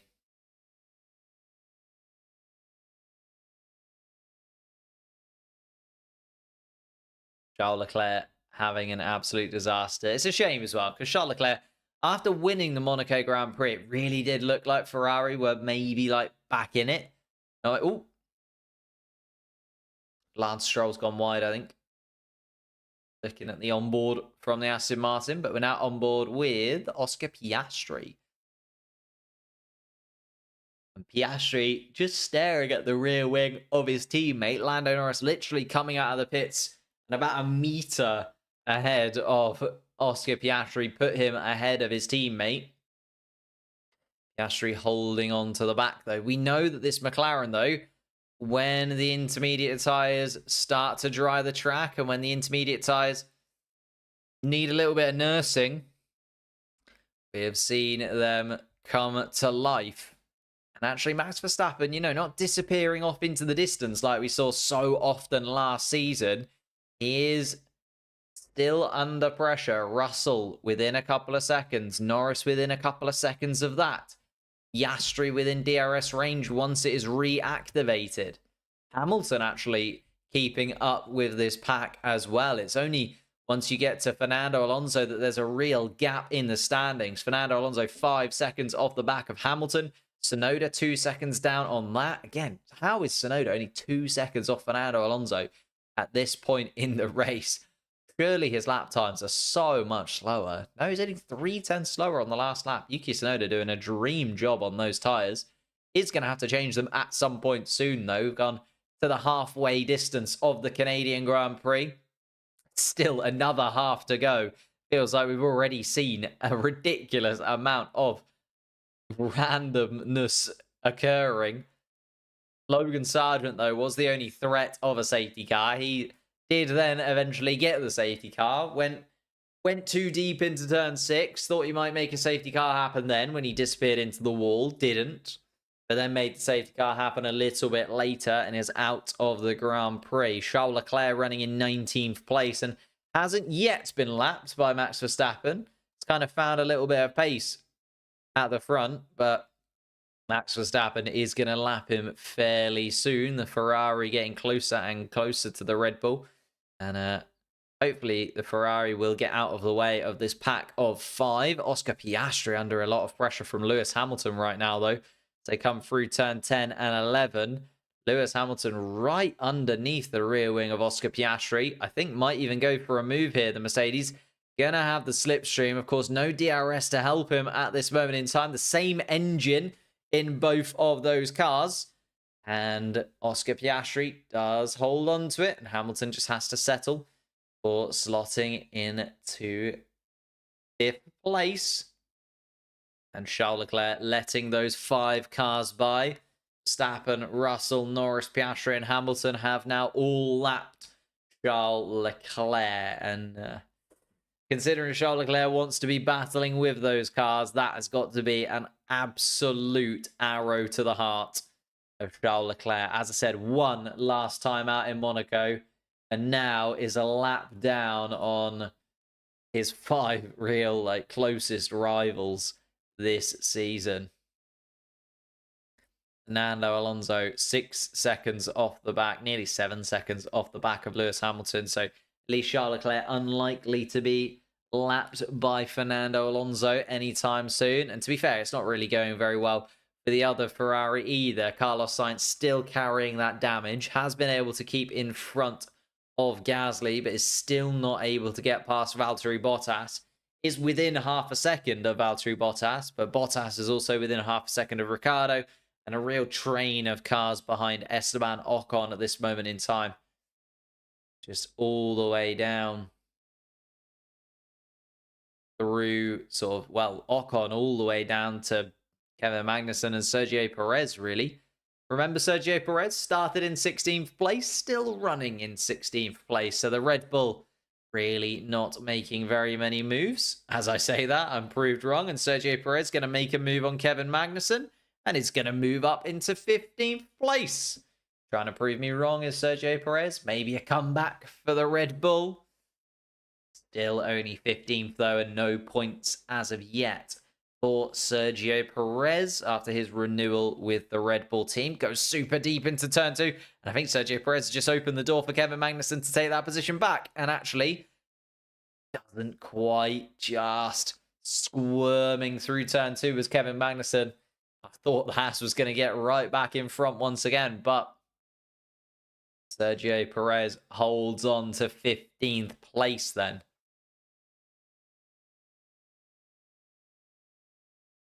Nico Hülkenberg, what's this? A replay of Hülkenberg. Oh, a little move on Zhou Guanyu. Peels to the left-hand side, goes to turn 13, has the apex before. Yep, lovely move. Hülkenberg up into 17th place. And can you remember when the Hasses were running in 4th and 8th or something on the extreme wet tyre at the beginning of the Grand Prix? That feels like an age ago. There's been so much happening throughout this Grand Prix. It's been ridiculous. Verstappen, though, leading the Grand Prix. Russell in 2nd place and actually falling off the pace a touch compared to Max Verstappen. Ooh. Yuki Tsunoda. How on earth has Yuki Tsunoda kept those tyres going? To be fair, it hasn't. It did stop raining. So, when Charles Leclerc was like, you can hold on to these hard compound tyres for a few laps, maybe they'll come good. They would come good now, probably, but it's a bit late for that.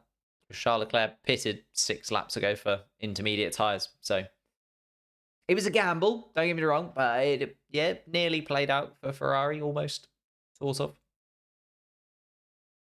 Ooh, and Carlos Sainz, even with front wing damage, absolutely rattling around, trying to keep his place in front of Pierre Gasly at all means necessary. I need the first 18 cars to DNF. Unlikely. Could Tsunoda catch Alonso? I mean, yes. Because Tsunoda, I don't know how Tsunoda is doing it, man. He's just holding on to these intermediate tyres. Didn't pit under the safety car conditions. I don't think he can do the whole race on the intermediate tyres. They will go off eventually. The intermediate tyres are not supposed to do that. But it will be the kind of gamble. Oh, turn 1 and turn 2 again, still very wet. Everywhere else dry. There you go. There's George Russell confirming it. I was just going to say, it's going to be whoever gambles on the slick tires and getting that transition period between the intermediates and slicks just right. So if Tsunoda can do that, then definitely he can catch the back of Fernando Alonso. But it is going to be who blinks first. At the moment, well, as George Russell said, it's looking like that kind of first sector is still a little bit too wet. There's just a little bit too much water on the track in the first sector to be able to have a go at the intermediate tyres. Oh, and DRS is enabled. So we are seeing Lewis Hamilton with DRS open. And Hamilton closing in on Oscar Piastri. Piastri, I think, though, within DRS of Lando Norris, or at least close to it. No DRS for Oscar Piastri. So Lewis Hamilton closing in down towards turn 1. Is he going to have a little look at the Australian? Not this time around. But it is the fastest lap of the race from Lewis Hamilton. And the DRS was there for the Mercedes car. A little bit of slipstream, of course, from Lando Norris there. But the slipstream for Lewis Hamilton too. Max Verstappen now 3 seconds in the lead here in Canada. And after taking the opportunity, getting out on track. Oh, it's Pierre Gasly. Gasly is going to be first to blink. There you go. Here I said the transition between the intermediates and the softs is going to be an interesting one. There's still a lot of water in the pit lane, of course. Is the track ready for slick, hard tyres? Right, we're going to have to see. Gasly, what's his pace like on these hard compound tyres? Because if he has a lap and he's absolutely lightning, it might be time. I feel like Lando Norris or Oscar Piastri could definitely gamble. Oh, yellow flag in Sector 1. Was that Pierre Gasly? Oh, Gasly went off the track. So struggling to get a little bit of temperature in the tyres maybe. But once the temperature's there, let's see what kind of lap time he does. Would I like a papaya sandwich? I'd like one of the papayas to maybe roll the dice here. And the problem is, like, third and fourth is so good in terms of points, especially with both of the Ferraris outside of the point scoring place. Lando Norris has gone deep. Lando Norris has made a mistake, and Lando Norris has gone, and is he going to drop? Nope. Just about gets back in front of Oscar Piastri. Ooh, but Lando Norris made a mistake and went across turn 2. And Oscar Piastri is right underneath the rear wing of Lando Norris now. Going to be interesting to see whether or not these are allowed to fight. Piastri pit. Get the cutting out. That's what I'm thinking, right? Piastri come in. But I think the problem is Piastri would come out in too much traffic. Because you're looking at 20 seconds from Piastri is Alex Albon. He'd come out in front of the kind of Ocon traffic, just about. Maybe a couple of laps. Ooh. Lando Norris going very deep indeed through turn 1. And yeah, just cuts the corner at turn 2. But rejoins the track where he was in third place. So I don't think that'll be looked at too much. George Russell on the radio. Lost a lot of time from avoiding Norris, says George Russell. And to be fair, he is now 4 seconds off Max Verstappen. Max Verstappen will be thanking Lando Norris for that little mistake because it cost everybody behind Verstappen some time. Russell, Norris, Piastri all dropping back from. Charles Leclerc retire the car. A little bit later than we were expecting, but Charles Leclerc absolutely just the worst weekend you can imagine for the Monegasque, unfortunately. A terrible qualifying session where everything seemed to go wrong, traffic at the wrong time, tyres not ready, and then the worst race day that you could have probably imagined as well. An engine issue turned into gambling on tyres that weren't ready at the right time. Not the one right now. Charles Leclerc, though, out of it. Bottas and Magnussen have also come in and put medium tyres on, actually. So Bottas and Magnussen going one step softer. See if they've got enough temperature in the tyres to go onto those medium compounds. We'll have a little touch of Valtteri Bottas's lap times. Oh, and Lewis Hamilton going for it. There you go then.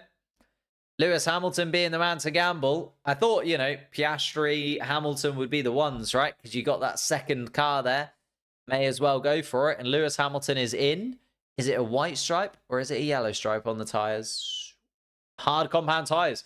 Hard compound tyres on Lewis Hamilton's car. Alonso and Tsunoda just making their way down the pit straight. I think he's going to come out. He needs to come out really ahead. No, he's going to come out with Albon, right? Oh, Ricciardo in, Sainz in, Perez in. So everybody making the move now.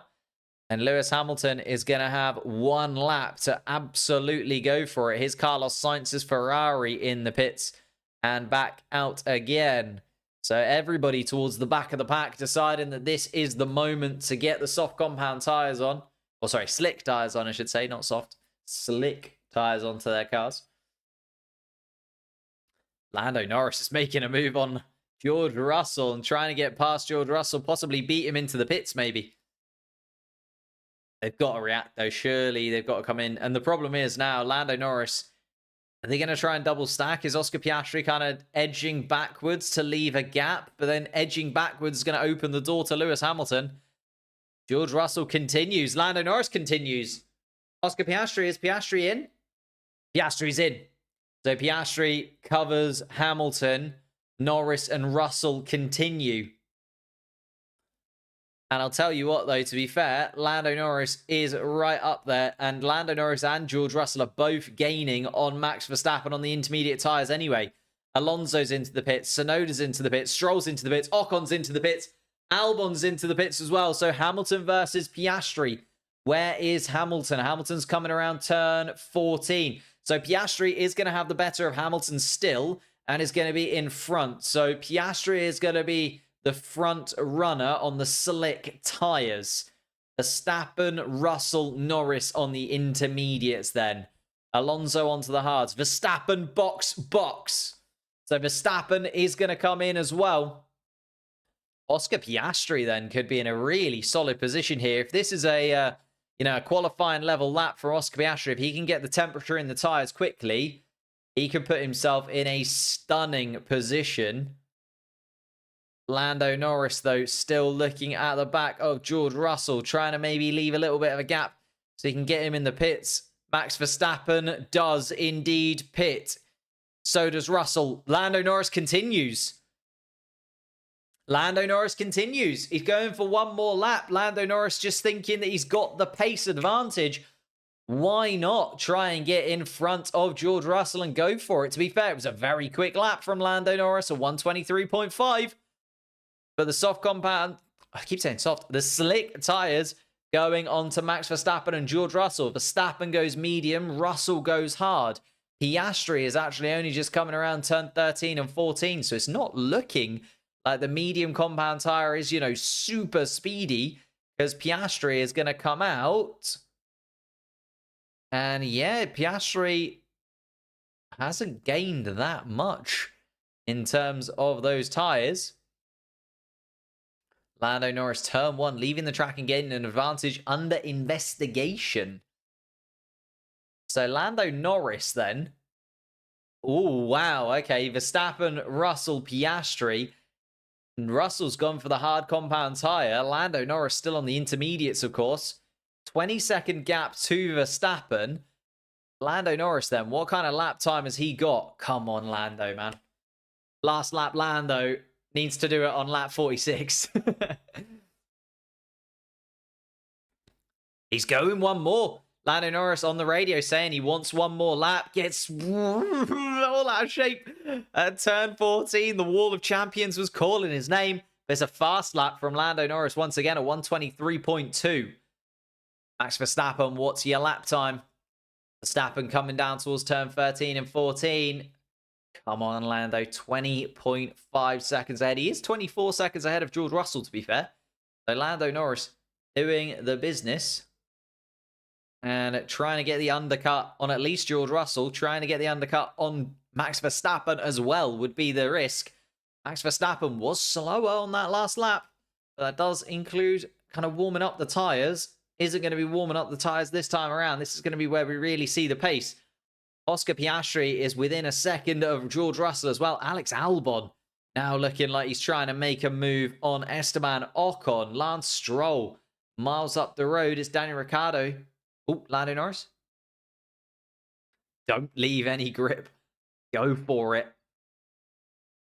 Absolutely flying. Fastest lap from Carlos Sainz in 12th place. The track is improving. The medium compound tyre does seem to be the one, I think, because Oscar Piastri is now hounding down George Russell, who's on the hard compound tyre. Lando Norris boxes. Lando Norris boxes. Come on, Lando. Just ahead of Russell will be fine. Ahead of Russell will be fine. Second place would be great. And then we've got a slight tyre advantage on Max Verstappen. Medium tyres on. Slick pit stop. Okay, it's going to be close. It's going to be real close. It's going to be real close. Max Verstappen now coming past the start-finish line. Lando Norris coming through the pits. Lando Norris, they're going to be side by side. Lando Norris got the lead of the Grand Prix. He's going to be right beside him, though. Oh, no, she's on shape. No. Oh, on the acceleration, Lando Norris just loses it. He tried to put his foot down too early. Ah. Oh. And obviously he's going to lose out on this lap because Max Verstappen's tyres are already warm. Ah, dear. It's okay. It's okay. We got time. Lando Norris then has got to get these tyres warmed up. George Russell closing in. Oscar Piastri actually looking at the back of George Russell. Lewis Hamilton is flying at this moment in time. 121.3 from him. Gasly has the fastest lap of anybody at this moment in time. The medium compound tyre, maybe not the one, because Gasly on the hards has just set the fastest lap of anybody. But yeah, those tyres were nowhere near warming up for Lando Norris. And now they're not looking warm enough either, because he's now under pressure from George Russell. And Russell trying to make the move on Lando Norris. Lando, get those tyres warm, please. Fastest lap from Max Verstappen, a 120.4. And Verstappen doing enough to keep the lead of the Grand Prix. Verstappen on the radio. The ride is very, very bad. Locked suspension again.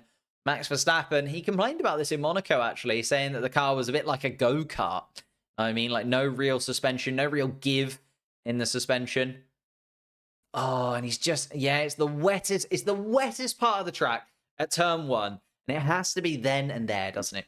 Has to be then and there. Lando Norris, very, very unlucky. Oh, Hamilton, I think, made a mistake there. Hamilton on for a podium. Not if he makes mistakes like that. I think he's gone off at turn 7. Did Hamilton there? Just went off the track for a moment. Is still fast, though. 119.5 from Hamilton. Looking very, very quick. Russell, though, looking at the back of Lando Norris's car.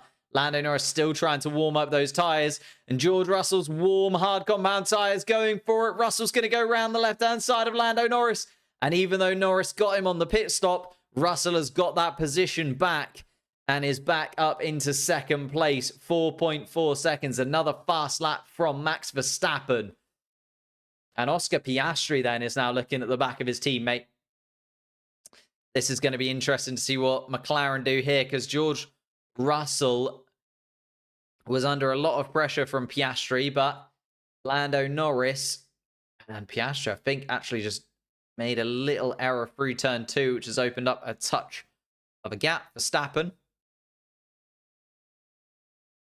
Verstappen can't touch any curbs. GP, okay, they're going to have a little look at it. They're going to have to do something about that in Red Bull. I mean, it's not causing too much problems yet. He is still 4.5 seconds ahead of Russell. But Russell likely to be closing in. In fact, Russell, yeah, quicker than Verstappen last time around. Only by 0.05 of a second. But if that turns into a couple attempts, and very quickly start to reel in Max Verstappen. He's 4 seconds behind the current Formula 1 world champion. Outside of this, we've got Lewis Hamilton still going fairly quickly, apart from that mistake that he made. 123.2 in 5th place. It's then a big gap to Fernando Alonso in 6th. 20 seconds off Lewis Hamilton. The top 5 really all by themselves at this moment in time. Yuki Tsunoda has managed to absolutely nail it today on the intermediate tyres for a very, very long stint. Only the 1 stop from Yuki Tsunoda compared to everybody else pretty much who's done 2. And he's in 7th place behind Fernando Alonso. Just perfectly executed once more from Yuki Tsunoda. Have not got enough sublime words to give to Yuki Tsunoda so far this season. He has been electric. Lance Stroll at his home Grand Prix is, though, within DRS range of Yuki Tsunoda on the hard compound tyre. Maybe might be able to do something. Ocon is also running in the points. Wasn't expecting that. Oh, and it's a little mistake from George Russell. And George Russell's opened the door to Lando Norris. And Lando Norris takes 2nd place. George Russell gets all out of shape. Wow. What was that? Through turn 8 and 9. George Russell nearly lost it. Almost in the wall there, George Russell, to be honest.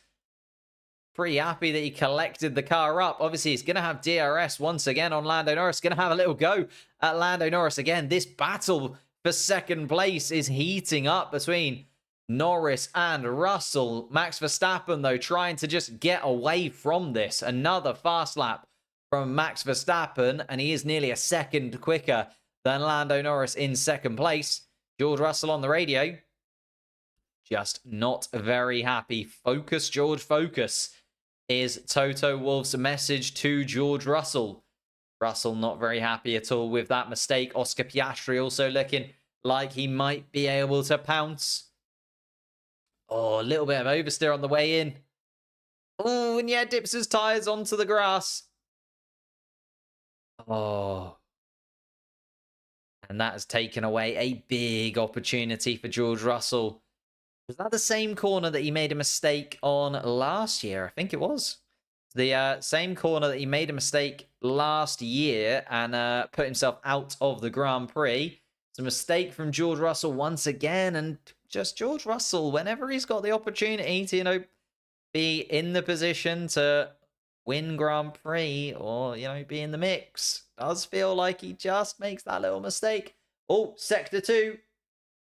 Sergio Perez has had a little moment in turn 6, and Sergio Perez still running down in 15th place for the Red Bull fans out there. It's going very, very well for Verstappen, but a fastest lap from Lando Norris does mean that maybe this is... Oh, and Sergio Perez, it's a big moment from Sergio Perez. His rear wing's hanging off. He is continuing to go.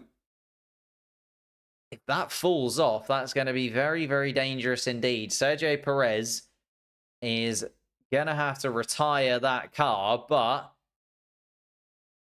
if that comes off, it's going to be in the middle of the racetrack, and there's a big piece of carbon fiber that is going to be flying towards somebody behind him. Safety car, please? How about a safety car? No? I feel like Sergio Perez continuing just so that there isn't a safety car. Now going down the back straight is Sergio Perez. There's debris on the track. Debris on the track. Need a safety car. No, Lando Norris comes around turn 10. 5.5 seconds off Max Verstappen still. 18 laps left to go. And Sergio Perez does make it to the pit lane. Didn't get to see the issue that he had. Oh! Oh! And Alex Albon's in the wall. And I think has come into a collision with Carlos Sainz. Carlos Sainz on the grass, trying to get his Ferrari back on track. And I don't know if he'll be able to. Just spinning his tyres. Trying everything that he can to get back onto the circuit. Alex Albon facing the wrong way, though. And there must have been something again between Albon and Sainz. And Albon was running in the points. Albon was doing so well. Safety car. Boop, boop, boop, boop. Safety car. Timeout. 7.5 seconds the gap between Verstappen and Norris. Norris ended up getting caught up in that little bit of yellow flag moment. Russell still running in 3rd. Piastri in 4th. But that's going to bring everybody back together once again. Is a safety car called and a safety car coming. Sergio Perez has indeed retired that car. Still don't really know what happened to Sergio Perez down at turn 6. But His rear wing came off, so must have collided with a wall or with another driver. Looked like Sergio Perez collided with a wall. And it looks like Carlos Sainz and Alex Albon maybe came to blows. Here's the replay of Sergio Perez. So down towards turn 6, goes in towards the... Oh, yep, loses it. And the rear wing clunks onto the wall on the right-hand side before you get to turn 7. So lost it at turn 6. Just went off in a straight line. Oh, and that is a heavy chunk with the barriers. Impressed that Sergio Perez kept that going, to be honest.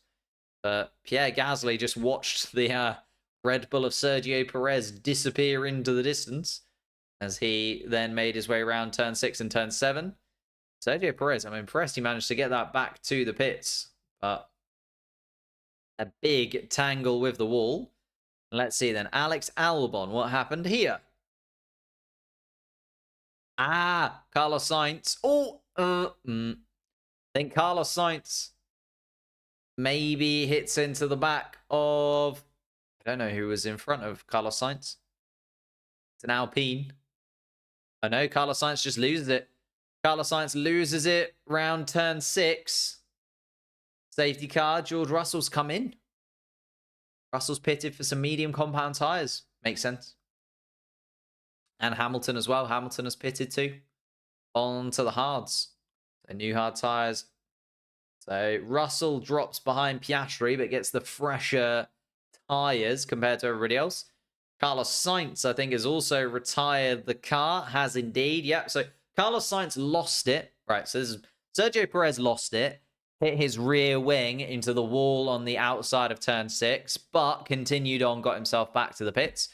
Carlos Sainz then also lost it at turn 6, spun his Ferrari, and then as he was it wasn't really rejoining, as he was continuing to spin, then hit into the side of Alex Albon and caused Alex Albon to veer off into the wall. So, therefore, Alex Albon now out of the race. Carlos Sainz has managed to get his car back to the pits. I think he's also going to retire from the Grand Prix. And Alex Albon didn't manage to get back to the Grand Prix.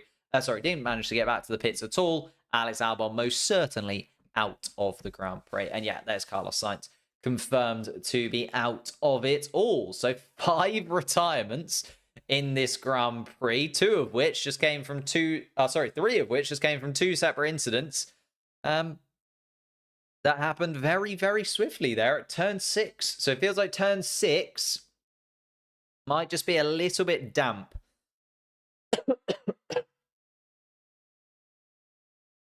Is it like a little wet patch or something? Yeah, just got on the curbs. Maybe just a little bit wet on the paint, possibly. And Alex Albon had nowhere to go, so Alex Albon was collected by Carlos Sainz in all of that. So a double retirement for Ferrari indeed. Yeah, Carlos Sainz joins Charles Leclerc in the Ferrari garage, and it's going to be, well, an early bath for them both. Get the Ferrari packed up and ready to go back to Europe as quickly as they possibly can. They will be desperate to get back out on track in Spain to try and rectify one of the worst weekends that I can remember Ferrari having in a long time. And I know there's been a few races here and there that have been very, very bad, but this is absolutely devastating. Both cars out in Q2, both cars out in the race. Ouch. Max Verstappen then leads. Lando Norris will slot in second place.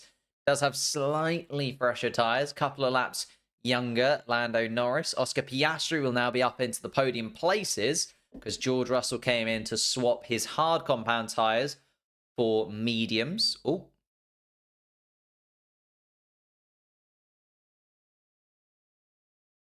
Lando Norris being told, big showers are popping up on the radar. We can't rule it out. So we could see even more water on the track. We could see even more rain in Canada with 15 laps left to go. Everyone's on the slick tyres. The intermediates might be back out again. Goodness me. Oh my goodness. Let's run it through then. Verstappen runs at the front of the pack in first place. Norris behind him in second. Piastri in third. Both of the Mercedes cars in 4th and 5th. Then both Aston Martins, Fernando Alonso, Lance Stroll did manage to get in front of Yuki Tsunoda in and amongst all of that chaos. Is up into 7th. Tsunoda in 8th place behind. Ocon is in 9th place and running in the points for Alpine. Daniel Ricciardo still somehow running in the points as well after just a really tough race for Daniel Ricciardo, it has to be said. Kind of lost a couple of positions straight off the start, then didn't pit when everybody else did, but salvaged at least a point as Daniel Ricciardo. Pierre Gasly running in 11th place. Hulkenberg, Bottas, Magnussen, and Zhou, the final 5 drivers running at the back of the pack. Sainz, Albon, Perez, Leclerc, and Logan Sargent out of the Grand Prix. Carlos Sainz and Alex Albon came together at turn 6. Sergio Perez also made a mistake at turn 6 and broke his rear wing. Charles Leclerc had an engine issue and then the worst pit stops imaginable, so decided to retire the car from the Grand Prix, and Logan Sargent made a mistake down in turn 4 a little bit earlier on in the Grand Prix and actually brought out the first safety car. We are now running around behind the second safety car of the afternoon. And there's plenty more to come here in Canada. We've still got at least half an hour of racing left to go. 14 laps left on the clock. And my goodness me, there just has to be one more twist in the tail, doesn't there? It's already been one of the most entertaining Canadian Grand Prix I can remember. Canada, one of my absolute favorite tracks on the calendar for this reason, because it is just chaos all day, every day. But can Max Verstappen hold on to the victory? Is it going to be Lando Norris's second victory in Formula One, or Oscar Piastri? Could he sneak in? And just a few races after Lando Norris got his first win for McLaren, Oscar Piastri get his first full race win. Of course, has the sprint race win in Qatar. George Russell also has a win to his name already. Remember, one back in Brazil 2022. But Mercedes would be absolutely desperate to get hold of that win. George Russell, though, with a mistake just before this safety car, let Lando Norris back through, then pitted as well to let Oscar Piastri by. So Russell's got a little bit to do. Lewis Hamilton was looking super quick on the mediums. Not really sure why they went for the hard compound tyre, if I'm honest.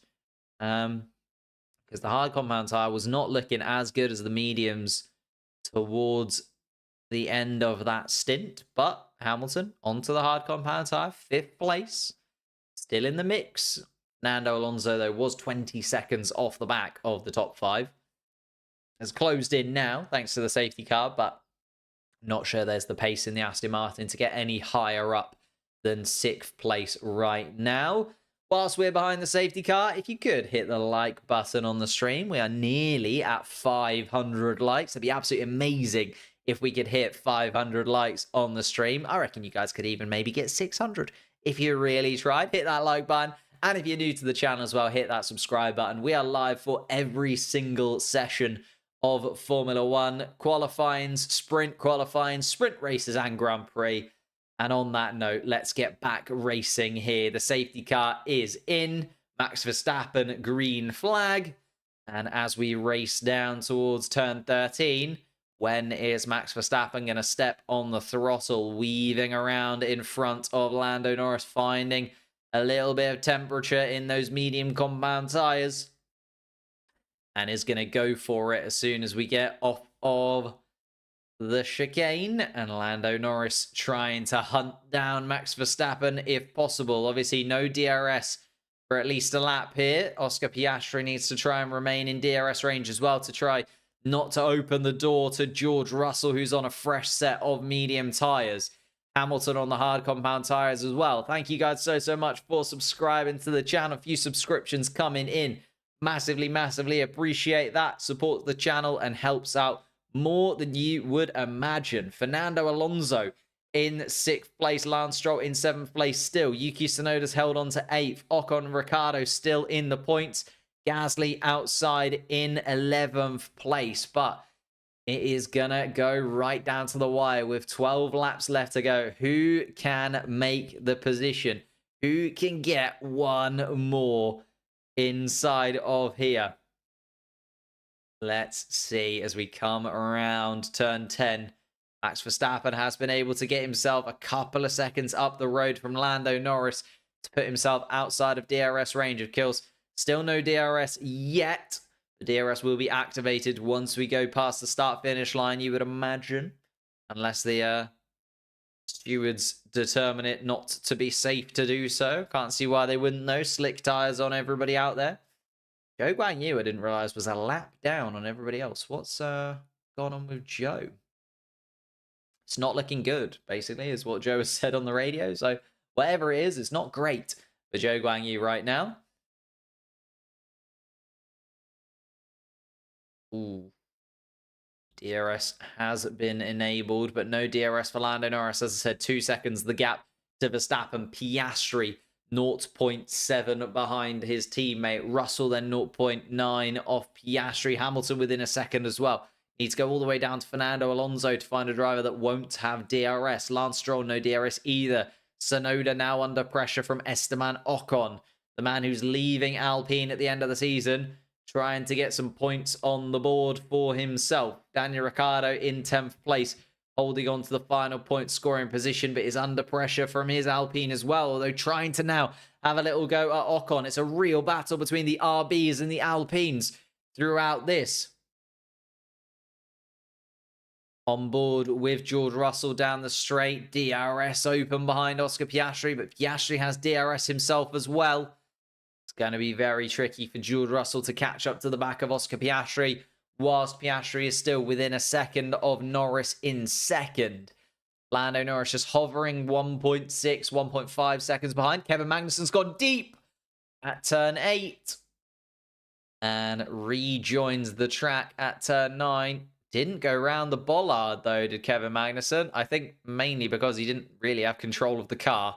And I'm not sure he gained very much from going off the track anyway in 14th place and effectively running at the back of the pack because Zhou Guanyu is a lap down on everybody. So Kevin Magnussen effectively the last man out on track. So the mistake costly, but not too costly for Haas. Didn't cost them any kind of positions. Nico Hülkenberg has been a fairly solid point scoring position driver this season. Obviously has 6 points to his name, trying to get over that Ollie Behrman wall.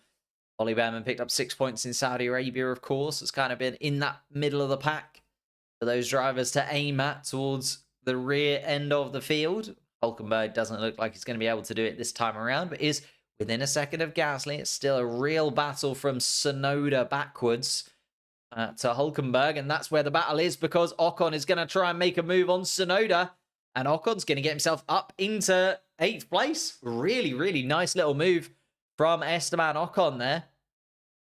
As I said, that battle in the midfield is continuing to play out. Ocon moves himself up into 8th, and 4 points for Esteban Ocon would be absolutely sublime for him this afternoon. He would probably have snapped your hand off if you offered him that at the beginning of the Grand Prix. Lando Norris still 2 seconds off the back. Piastri has actually dropped outside of DRS range as well. Oh, an incident involving Gasly and Hülkenberg reviewed and no further investigation required. So whatever that was, it's done. Oh, and Oscar Piastri is now under pressure from George Russell. George Russell actually trying to sneak up the inside at turn 10. Oscar Piastri cuts him off at turn 11, but down the straight, both have got DRS wide open, but George Russell looks to have the better run. George Russell's going to try and go to the left-hand side of the track. Oscar Piastri's going to cover him off to the right. Piastri's going to drop in. And Piastri holds on to the position, but my goodness me, they're getting closer and closer to one another. Is George Russell going to have a go down towards turn 1 as well? No, not this time around. Max Verstappen sets the fastest lap of the Grand Prix with a 1:16.3. Lando Norris a couple attempts off. Still 2 seconds off the back of Max Verstappen. Piastri then under pressure from George Russell. Piastri on the radio.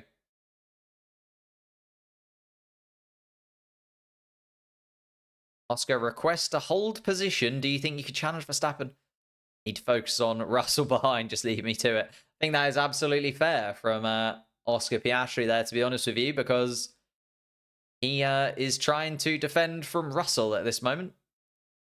And don't think Oscar Piastri is worried about winning this Grand Prix as much as he's worried about losing this podium place at this moment in time. A little bit of a weird question from his engineer, but there we are. Still 8 laps left to go. Oscar Piastri now under a lot of pressure. Oscar Piastri, actually, I don't think is going to get the DRS this time. George Russell is a lot further back than he was last time around, but Russell has got the DRS where Piastri hasn't. Piastri's going to still go, and they're going to collide. Oh, and I think there's touch. Piastri and Russell do touch. It sends Russell off the track. And I think Russell's then lost the place to Hamilton. Hamilton has got through on his teammate. That's going to be an incident that gets looked into. I think Piastri might get a little penalty there. I think Russell was marginally ahead. I don't know whether Piastri had anywhere where he could go, though, to be honest with you. And George Russell has dropped down to 5th place.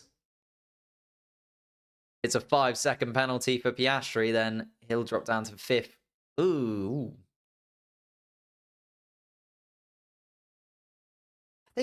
I think Piastri is he's alongside him, and is he alongside enough is the thing, isn't it? It's like one of those impossible questions to answer. Is he like far enough alongside George Russell to hold that position and be, warranted holding that position? That's going to be what the stewards look into.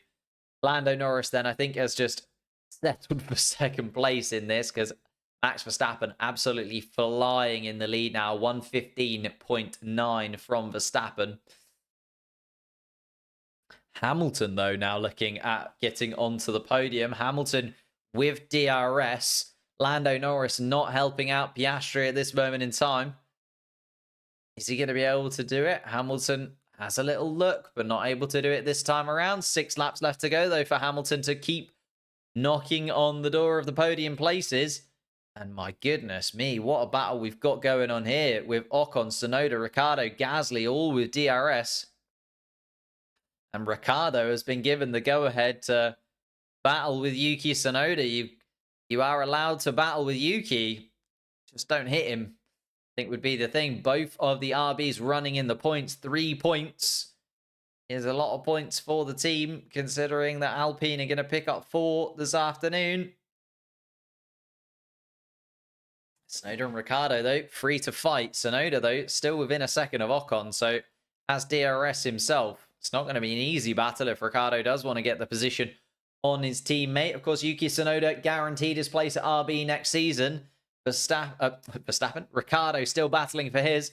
Talking of battles, here comes Lewis Hamilton onto the left-hand side of the track. DRS wide open. He's going to get in front of Oscar Piastri. Get the move done well before they get to the turn 13, 14 chicane. And Hamilton up into the podium places then. Hamilton with the fastest lap of anybody as well. Can Lando Norris hold on to 2nd place is the question now, because Hamilton is absolutely flying and George Russell is underneath Oscar Piastri once again. Oscar Piastri on much older tyres than the Mercedes cars around him, and it's starting to sort of play away, isn't it? Oscar Piastri really struggling for grip. Whereas the the Mercedes cars absolutely rattling around. Piastri does have DRS behind Lewis Hamilton, at least for now. I don't think he's going to get it down the back straight, and I think George Russell's going to be able to make the move on Oscar. I think Oscar's going to end up in 5th place with or without a penalty for that collision with George Russell. I think it was a bit of a racing incident in my opinion. I don't think it's going to matter. I think George Russell, now behind Oscar Piastri, is going to try and make a move once again. And Yuki Tsunoda. Oh no, what's happened to Tsunoda? Tsunoda at turn 8 and 9. George Russell's going to make the move on Piastri, and does. Piastri down into 5th place. Russell up into 4th. Tsunoda, though, is out. Oh no, he's back going as Tsunoda. Maybe a mistake at turn 8 or turn 9. We'll have to kind of have a look at that. Obviously, we just got the radio message that Daniel Ricciardo was allowed to fight Yuki Tsunoda. I really hope it wasn't something between the two of them. Let's have a little look then. Yuki Tsunoda at the back of the Alpine. Oh, no, just gets all out of shape. Oh, it hits the bollard as well. Oh, my goodness me. Nearly collects Nico Hulkenberg just gets too deep into the corner. And the wet grass means that Tsunoda just completely lost his RB. And you know what? I was praising Yuki Tsunoda for a very, very solid start to the season. That is a big mistake, and that is going to cost him his points this afternoon. So Yuki Tsunoda is continuing on, but is now looking at Zhou Guanyu behind him. And he's going to be at the back of the runners.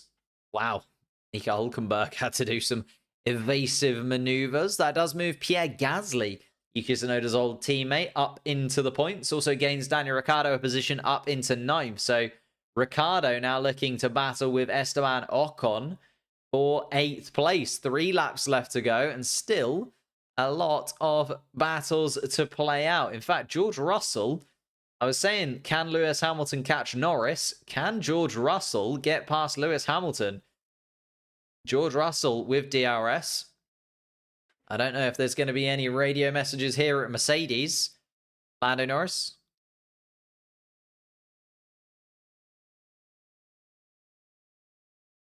Lando Norris desperate for a safety car. Yep, absolutely. So much debris on the track there. Someone's going to get a puncture. Lando Norris asking desperately, please send out a safety car. Don't know if it's going to come, though. There is a marker board on the track from where Yuki Tsunoda smashed into it.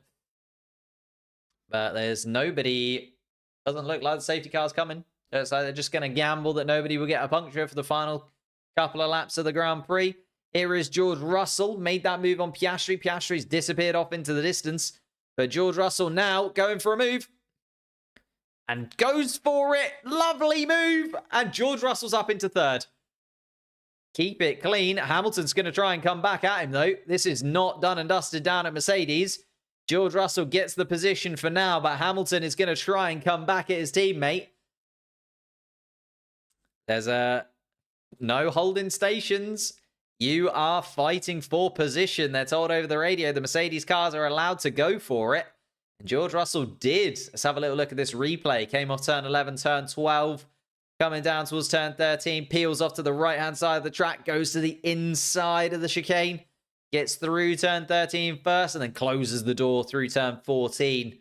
A lovely little move. Oh, and a little shimmy on the damp part of the track as well for George Russell.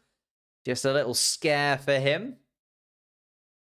Max Verstappen also a little scare for Verstappen. Very close to touching the wall of champions.